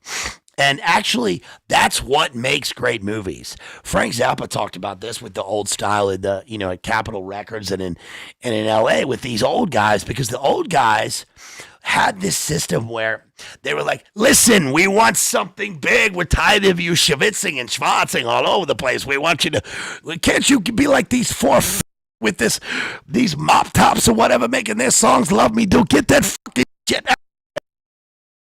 We want these, just put a bunch of on TV with some guitars. Meanwhile, they're all Skittles Brazilian people themselves, but they have this system, right? And what happens is they make a hit, and then that allows other people to make hits. But what happened with Hollywood in the 70s was crazy, because you've got what's that freaking guy? What's the guy's name for The Exorcist? William Friedkin. William Friedkin's crazy. Okay, he's a total. Just these people are totally perverts. They're and it's not funny. It's not funny. It's just can't there just be can't there just be somebody, you go out there, you're making your movies or whatever, and you're hanging out with the fellas, and you're just like, hey, let's make a movie, and you make a great fucking movie, and you don't have to have all these creeps and perverts all around. It's like, no, you go into, Mick has a trailer, right? He's making the movie. Go to Mick's trailer. You go into Mick's trailer. He's not in there creeping. He's in there playing damn PlayStation 2 Twisted Metal. That's what he's doing to relax. He's just chilling. I mean, it's just normal. Okay. You go into my trailer, and I'm in there because I'm playing a serial killer, and I'm trying to get ready. So I'm trying on different wigs. Hello. I'm trying on my wigs. And I have my voice adopted. Okay, that might be a little weird, because the killer's going to wear a wig. Listen, if you're going to transform as an actor, you got to have wigs. That's all you really need. You need a collection of wigs. And not that you would have that in real life. I don't have any wigs. I'm talking about if I were playing a serial killer in a movie. But that's what I'm talking about here. You get all these characters. Godfather 1 explodes. It does really well. Godfather 2, Francis Ford Coppola says, hell no, I'm not doing that movie. I don't want to do it, because he thinks if he does poorly I'm playing Pigman. If he's not a great big fat person. Your son is he's changing. No, listen, a skunk wig. That's right. He got a skunk wig, Officer Beastle. So look, if Godfather 2 doesn't do well, then Godfather 1 is out. And he ends up winning back-to-back Oscars, Best Picture, not back-to-back, but the films are back-to-back, 72, 74, for Godfather and Godfather Part 2. He wins for the damn sequel. And not only that, but The Conversation was also 1974. So then he thought, I'm not going to win, and then when he wins, he goes crazy. He buys the house in Napa Valley. He buys a house in San Francisco. He buys a 80-bedroom mansion brought over from France. He fills his house full of train sets. You want to hear something creepy? I mean, that guy had people chained up in his basement, right? What about my middle-aged Uncle Gordon, right? He had a damn electric train set. I mean, at least those were human beings. No, that's Coppola. He had fucking, I've got, what's the Big Arch Burger? Is that good? I used to eat McDonald's 3 times a day. I haven't eaten McDonald's that much lately, because, I'm trying to lose the weight. I'm trying to live. It's just, my wife makes me nice meals. But I really need to go to McDonald's. I really need this Big Arch Burger. I really need it. But yeah, so anyway, then he wins the Oscar for that. I don't know. He wants Scorsese to direct it.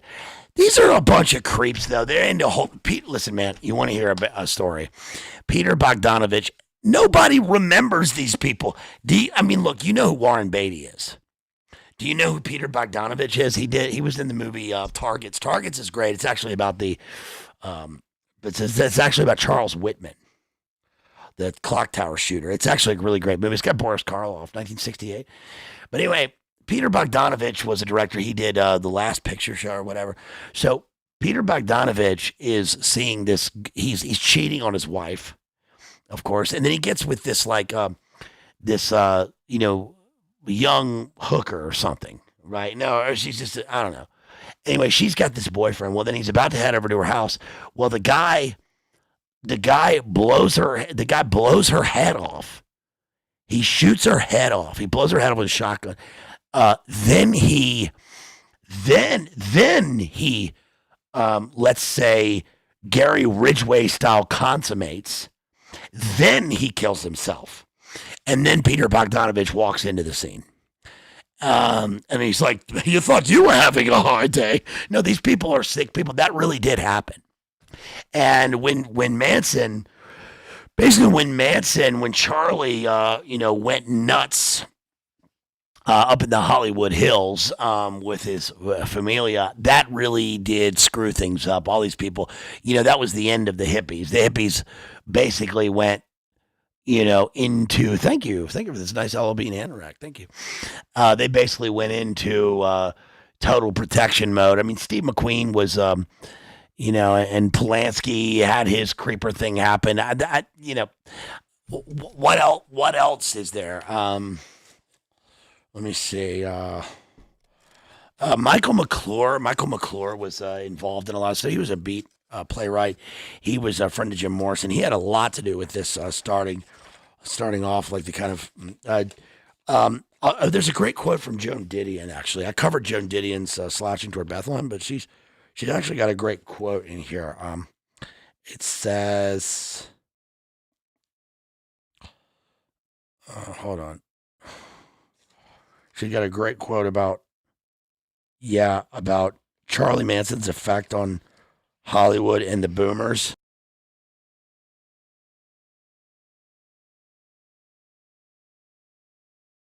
Let me read you this one part. I gotta change glasses. Hold on. God, I can't read. I don't know how to learn to read good. Let me get to the point here. I'm going to get back to with the quote, but George Lucas ruined Hollywood with Star Wars, and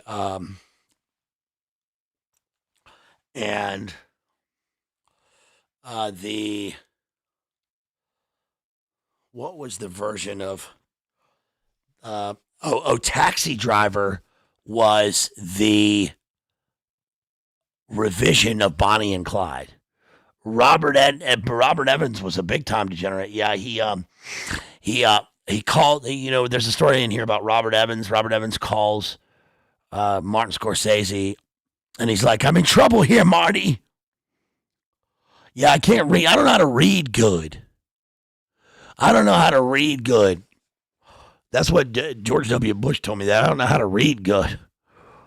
So he calls up Martin Scorsese. And he says, "Marty, I'm in trouble." This is really in the book. "Marty, I'm in trouble here. You know that thing I was moving with that person to that place?" And he's like, "Oh, yeah, you mean that massive amount of yayo that you're moving?" He's like, "Yeah, well, I got caught and I'm in Malta." And he says, "I don't know, what do you want me to do about it, Bob?" And he's like, "I don't know. I've got this surfer and I've attached it all to her." And it's like he's attached all this cash to some surfer or something. He's in Malta. But apparently they would go and fly to Paris and get all their drugs and then fly them back to wherever they were. And just buy the plane load. Anyway, so he says, "You know what the solution is? You're going to love this." He says, "Call Hank." And he says, "Good idea." Hank is Henry Kissinger. So Henry Kissinger makes some calls and gets him out of lockup or whatever. And he bring it all over here. So there's your example. There's your McGowan example. So Joan Didion wrote "Just Slouching Towards Bethlehem," and she says about the with Charlie Manson. Yeah, she says, okay, it says, whatever White meant when he told Billy "we blew it," the words would shadow the decade Indeed, those with an ear for such things had no trouble hearing the ominous minor chord behind the 60s top 10 score of Easy Rider. In her essay, The White Album, Joan Didion, describing the ambiance of the late 60s, writes, I recall a time when the dogs barked every night and the moon was always full. That's a great quote. That's a great quote.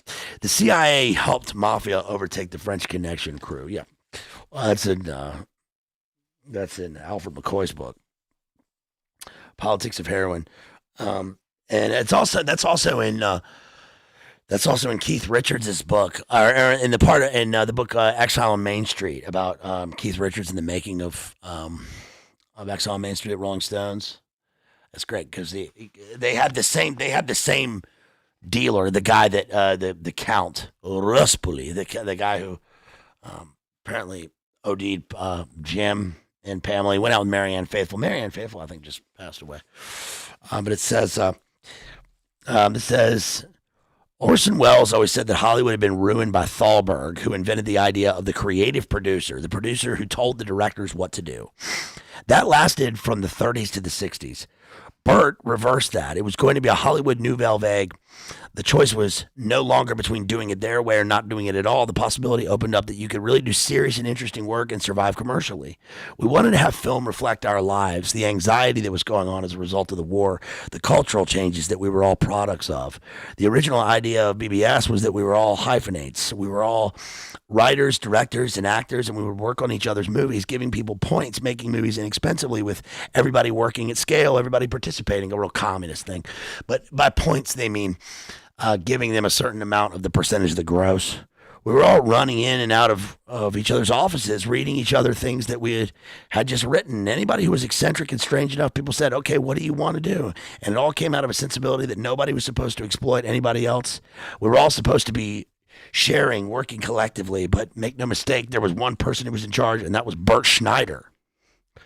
They always have a corporate overlord at the top, even though they thought that they were doing this thing where they were going to be free and they were going to break the bounds of reality. It's like Hunter S. Thompson says, we were riding the crest of a high and beautiful wave, and if you stood up high enough, you could almost see the high water mark, and then you could see the waters recede. Well, that's what happens. And then as they get successful, they get more and more paranoid, more drugged out, and of course, much more insulated from each other and much more full of hubris. Everybody in the book has so much hubris.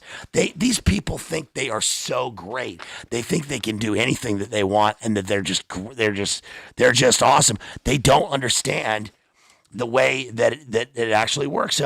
Warner Brothers Studio was killing it in the 70s. They really were killing it. I mean, they had, let's see, Warner's next hit, they had Dirty Harry, Clockwork Orange, Jeremiah Johnson, A Clute, which was big back then, Alan Pakula, The Exorcist, Visconti's The Damned and Death in Venice. The Damned is a very, very interesting movie. That's about Reinhard Heydrich. That's actually in my book, Runes.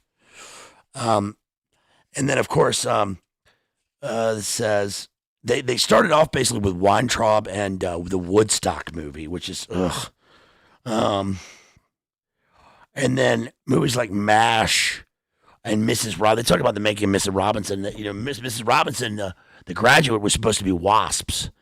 And of course, they made it a version with Brazilians instead of wasps. That's why they had Dustin Hoffman. Dustin Hoffman was roommates with Gene Hackman, and it was Gene Hackman, Dustin Hoffman. Who's the other one? Robert Duvall. R.I.P. Robert Duvall. The GOAT. Really, Robert Duvall was great. So anyway, Jaws comes along, and it was Network. I don't remember if I think. The movie, this talks about not Network, but it talks about Parallax View. Remember, I covered Parallax View and Network. I can't remember all the studios that did all the things, of course. The 70s had a real political bent. French Connection, of course, was William Friedkin. That was what made Gene Hackman a star. It was a real gritty movie. They didn't want to cast Al Pacino in The Godfather. Robert De Niro was artistic, he was the son of an artist, and they had all these various things going on. George Lucas made THX 1138 and really pissed the studio off. Francis Ford Coppola went out of his way to vouch for George Lucas because George Lucas was going to direct Apocalypse Now for some time. That's why Harrison Ford is Lucas in Apocalypse Now. Is George Spielberg, Lucas, and Coppola are kind of and Scorsese are kind of all in this, not a cabal because they're all working separately, but basically what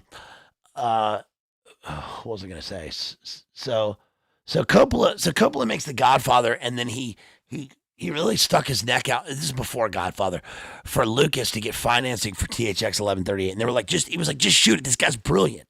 Just shoot the movie. It's fine. Just pay for it. And then he makes THX 1138, and they're like, what the fuck? What is all this shit? Well, we got a bunch of bald guys in here with their fucking in space or some shit. Get out of here with this. They won't let him do anything. So Lucas goes the other way, and he makes the most commercial movie of all time, which is American Graffiti. He makes an early Dazed and Confused to appeal to the youth in a sort of pseudo sentiment of nostalgia from the 50s for the 70s. 40s and 50s and the 70s. And so this becomes hugely popular. And with that, he's able to finance himself making Star Wars. And nobody wanted Star Wars. Nobody wanted it. And he's very brilliant about this. He actually, his whole point is that he markets it to children, to young people. And he takes all of his points on the merchandising. Now, at the time, they thought that this was a stupid idea because it takes 6 months to make a toy, an action figure from a movie, and by that point, the movie's already gone. Nobody remembers the movie. There's no VHS. There's no home movies or anything. But so what he did was he took all of the merchandising rights, and then when Star Wars was popular, he owned all the merchandise. He made $1 billion on this movie. And then with that, he made Empire Strikes Back. He didn't want to direct anymore. He had problems with Irving Kershner, who made that movie. Also, he's producing Indiana Jones. And Spielberg, by the way, is all these guys are anti-establishment. The point of the book is they're all anti-establishment, and the ones who are really renegade people who are crazy kind of fall off. Dennis Hopper doesn't get work again for like 15 years. Coppola never really makes a great movie after Apocalypse Now. Of course, he did Bram Stoker's Dracula, which I think is great, but he never makes a true all-encompassing, world-changing movie after that. Scorsese loses it. He doesn't want to do Raging Bull. He's totally whacked out. He doesn't want to do Raging Bull. He doesn't want to work with De Niro. He hated doing the movie New York, New York. Paul Schrader wrote Taxi Driver, and Taxi Driver is the 70s answer to what Bonnie and Clyde had started. It was the kind of solo vision of a man insane. And actually, Paul Schrader says that when he sold the movie basically, when he sold the idea of the movie to Robert De Niro said, Robert De Niro says in the book, he says, I've always thought of going to the United Nations and just sitting there and what it would be like to be an assassin and just start smoking people. And Paul Schrader says, that's exactly what the movie's about, pretty much. You and I are just alike. The guy in Taxi Driver, remember the guy who sells Travis Bickle the guns, and he's like, we got yellows, blues, poppers, uppers, downers, whatever you want. We got smack, horse, H, Big Dipper. We got a 38 here. We got a 44 here. And the guy who's selling all that in the hotel, remember that guy? That guy's name is Little something Prince or something like that. I forget his name, but he's not an actor. He was actually Scorsese's bodyguard and handler for a long time. I mean, he's a real guy from the neighborhood. And these guys are all sort of going crazy. And they don't, Taxi Driver, I think, is in the same way that Star Wars kind of ruined Hollywood until High Concept took it over, until the 80s until Don Simpson took it over after he was fired from Paramount.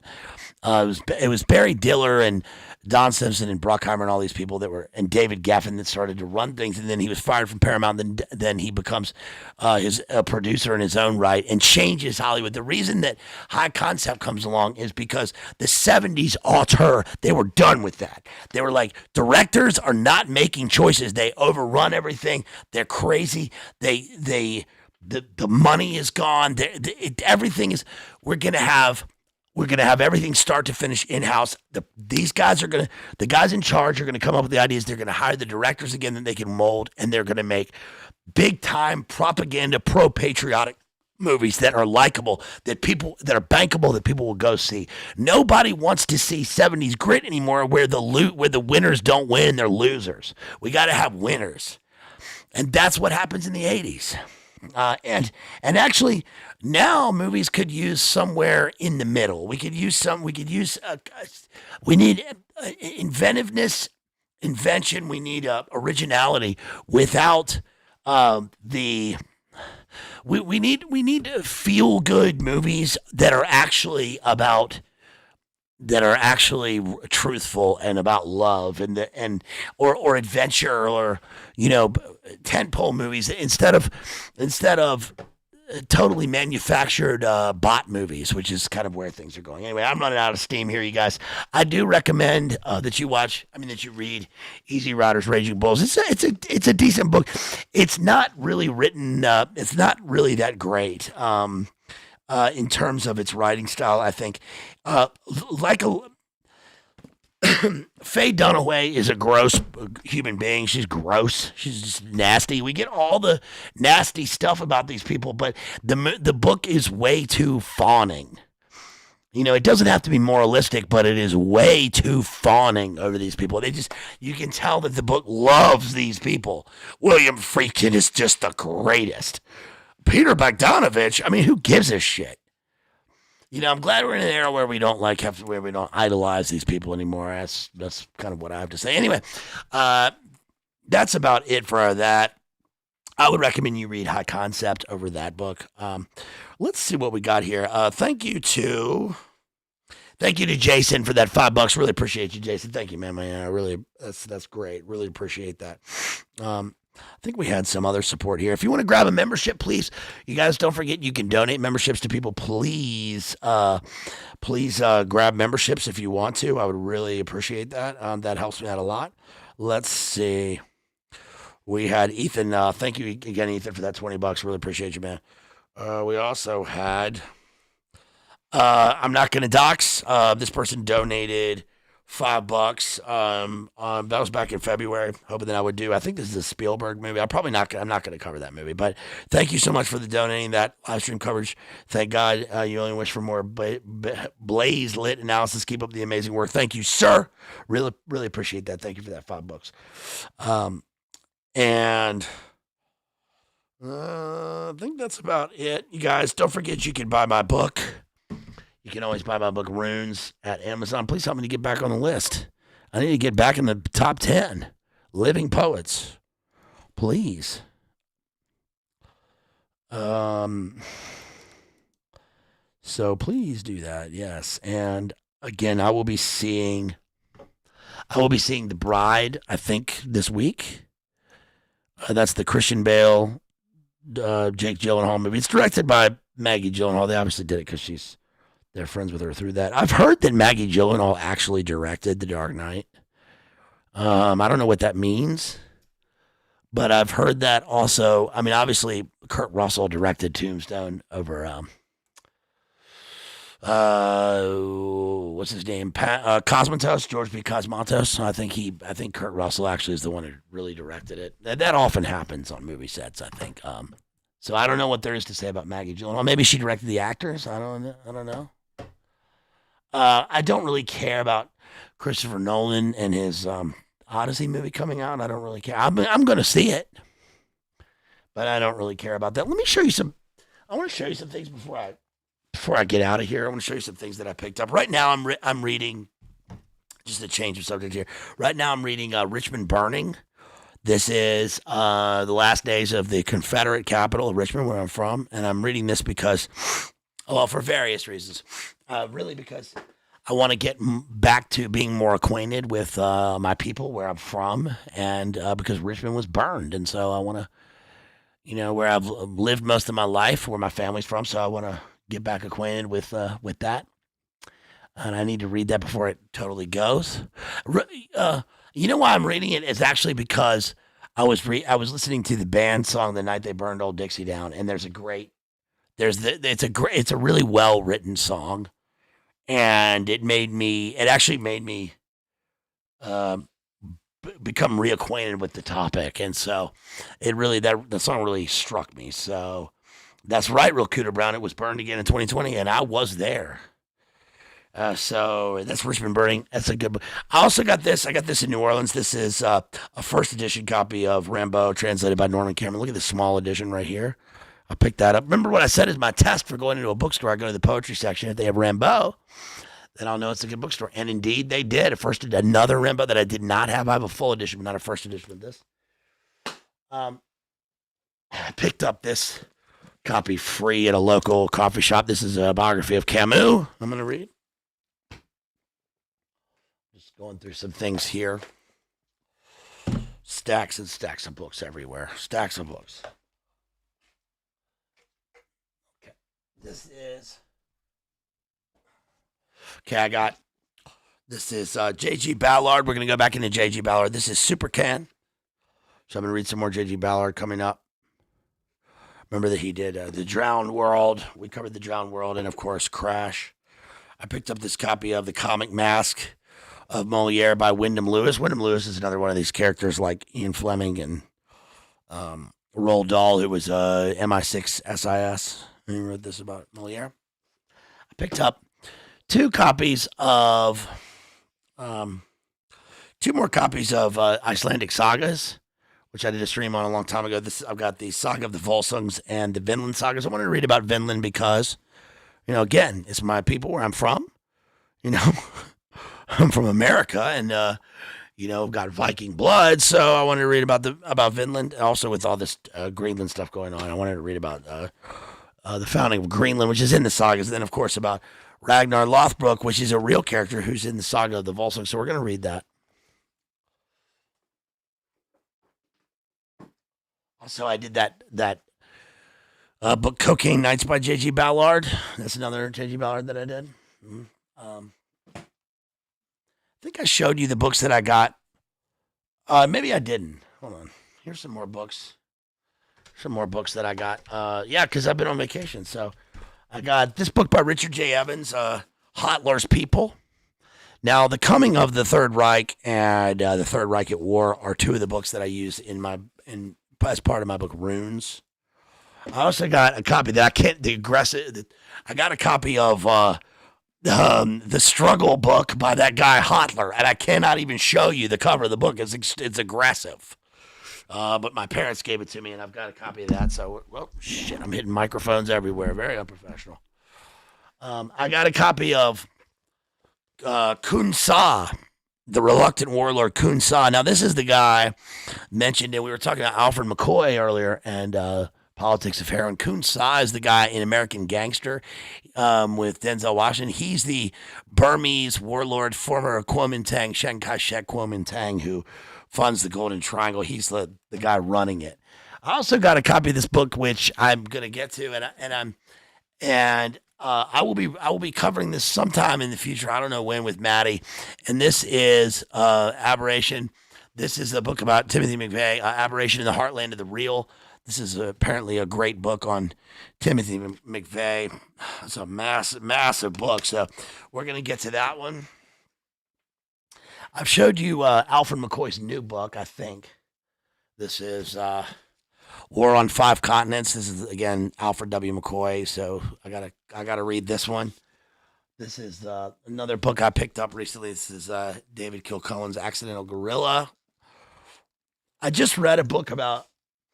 I've got a book called Persian Mirror here about Iran, which I read in 2012. It's a really good book if you're interested in anything about Iran. I also read a book about after the Ayatollah, after the Khomeinis, and I read another book on the Ayatollah, and I got another book on Iran. I read that yesterday, talking about the military-industrial complex in Iran, which is very interesting and gives a different angle pre-war on the reason for operations there. Speaking of operations, I also got a copy of. This is a copy of. I just read his book. I just read his autobiography, his memoir. Stop that.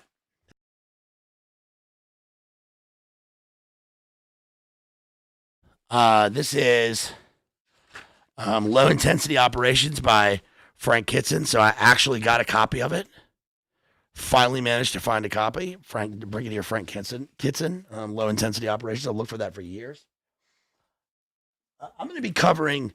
I've never read The Hitchhiker's Guide to the Galaxy. Okay, I've never read that. When I was younger, I did not read sci-fi. I didn't care about that. I didn't read Dune. I didn't read Hitchhiker's Guide. I didn't read Star Wars. I didn't read any of that stuff. Okay, but now Ruckus wants me to do the whole Hitchhiker's Guide to the Galaxy. The reason why I didn't read this and the reason I didn't like it is because Douglas Adams, the name, reminded me too much of the guy who wrote Watership Down. I didn't like that there were two Adamses. That's enough of a reason not to read it. And I also don't like long titles like that. I did not like Hitchhiker and Galaxy. That's kind of like Zen and the Art of Motorcycle Maintenance. I don't like titles like that. I think that's verbose. I didn't like that. But anyway, I'm going to read this.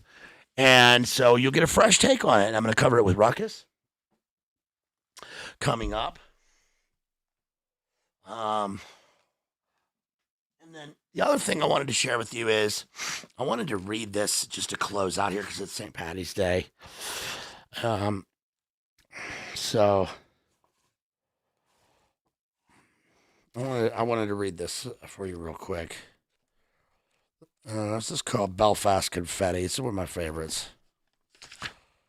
Okay, since we're a literary stream here, don't forget you can support me. You can buy my book, and you can super chat anytime. Okay. Yeah, this is called Belfast Confetti. Okay, Belfast Confetti. Suddenly, as the riot squad moved in, it was raining exclamation marks. Nuts, bolts, nails, car keys, a font of broken type, and the explosion itself, an asterisk on the map. This hyphenated line, a burst of rapid fire. I was trying to complete a sentence in my head, but it kept stuttering. All the alleyways and side streets blocked with stops and colons. I know this labyrinth so well. Balaclava, Raglan, Inkerman, Odessa Street. Why can't I escape? Every move is punctuated. Crimea Street, dead end again. A Saracen, Kremlin 2 mesh. Macron face shields, walkie-talkies. What is my name? Where am I coming from? Where am I going? A fusillade of question marks. That's Belfast Confetti. And that poem sounds like it would be in my book, especially the Saracen Kremlin 2 mesh and the Macron face shield of the riot gear. Belfast Confetti is bricks. Those are bricks in a Belfast riot. And it sounds like it because this poem was written by Kieran Carson, my teacher at Queen's University. So I found this book. In New Orleans, and that made me very, very happy that I found this. R.I.P. He passed away. R.I.P. to Kieran Carson. Great poet and a fun professor at Queen's University, Belfast. So that's about all I got, you guys. And love you guys. Please help me get this stream. Help me get the numbers up. I got to get these numbers up. Hey, do you want Tristan to do more streaming? Tristan is going to come back to stream. I'm not supposed to tell you that, probably. I don't know. But he's going to come back. Tristan's going to come back. Tristan at Primal Edge Health is going to come back and do some more streams. And so that will be good. We'll be doing some stuff together coming up in the future. I hope everybody has a good night. Please help me to get the numbers up on this, and please, I'm gonna play you out. That's right, I'm gonna play you out. I'm gonna play you out here with what is it? What to end the show? I'm gonna play you out here. Listen, was it worth it? Yeah, it's worth it if you're strong enough. I'm gonna play you out here. I'm gonna play you out here with Sting. I think I'm gonna play you out with Sting in a cut off his new album. I'm gonna play you out with Sting in a cut off his new album here. Take it away. Yeah, I'm gonna play you out real quick with this is my favorite song from Brooks G. This is Higher Life Forms, you guys. So yeah, I'm gonna play you out with Sting and a cut off his new album. Here's Brooks G, ROXG at Higher Life Forms. You guys, please make sure you like and share this in the stream. Share me on Twitter X if you can. Get me out to your get the word out. I'll get the word out. We'll get the word out. You get the word out. Get the word out to your family and friends. I love you guys. Thank you Thank you so much for being here. I really appreciate you. Please, we're gonna watch movies. I'll do some if you want me to. I'll do some Oscar predictions if you care. And also we're gonna read some more books. We're gonna do some more literature and you know, our friends and family out there. Hope everybody's doing well. Let's go hard into St. Patty's Day next week. Here's Rooks G and a cut off his new album, his Higher Life Forms. Love you guys. See you next time. Peace. Thank you to everybody who donated. Please grab a copy of my book, Runes, R-U-N-E-S, at Amazon. Please grab a copy of that. You can send me a super chat. You can hit me up at PayPal anytime you want. Support all our friends. Thank you to everybody who donated. Thank you everybody who's here. Love you guys. I'll see you next time.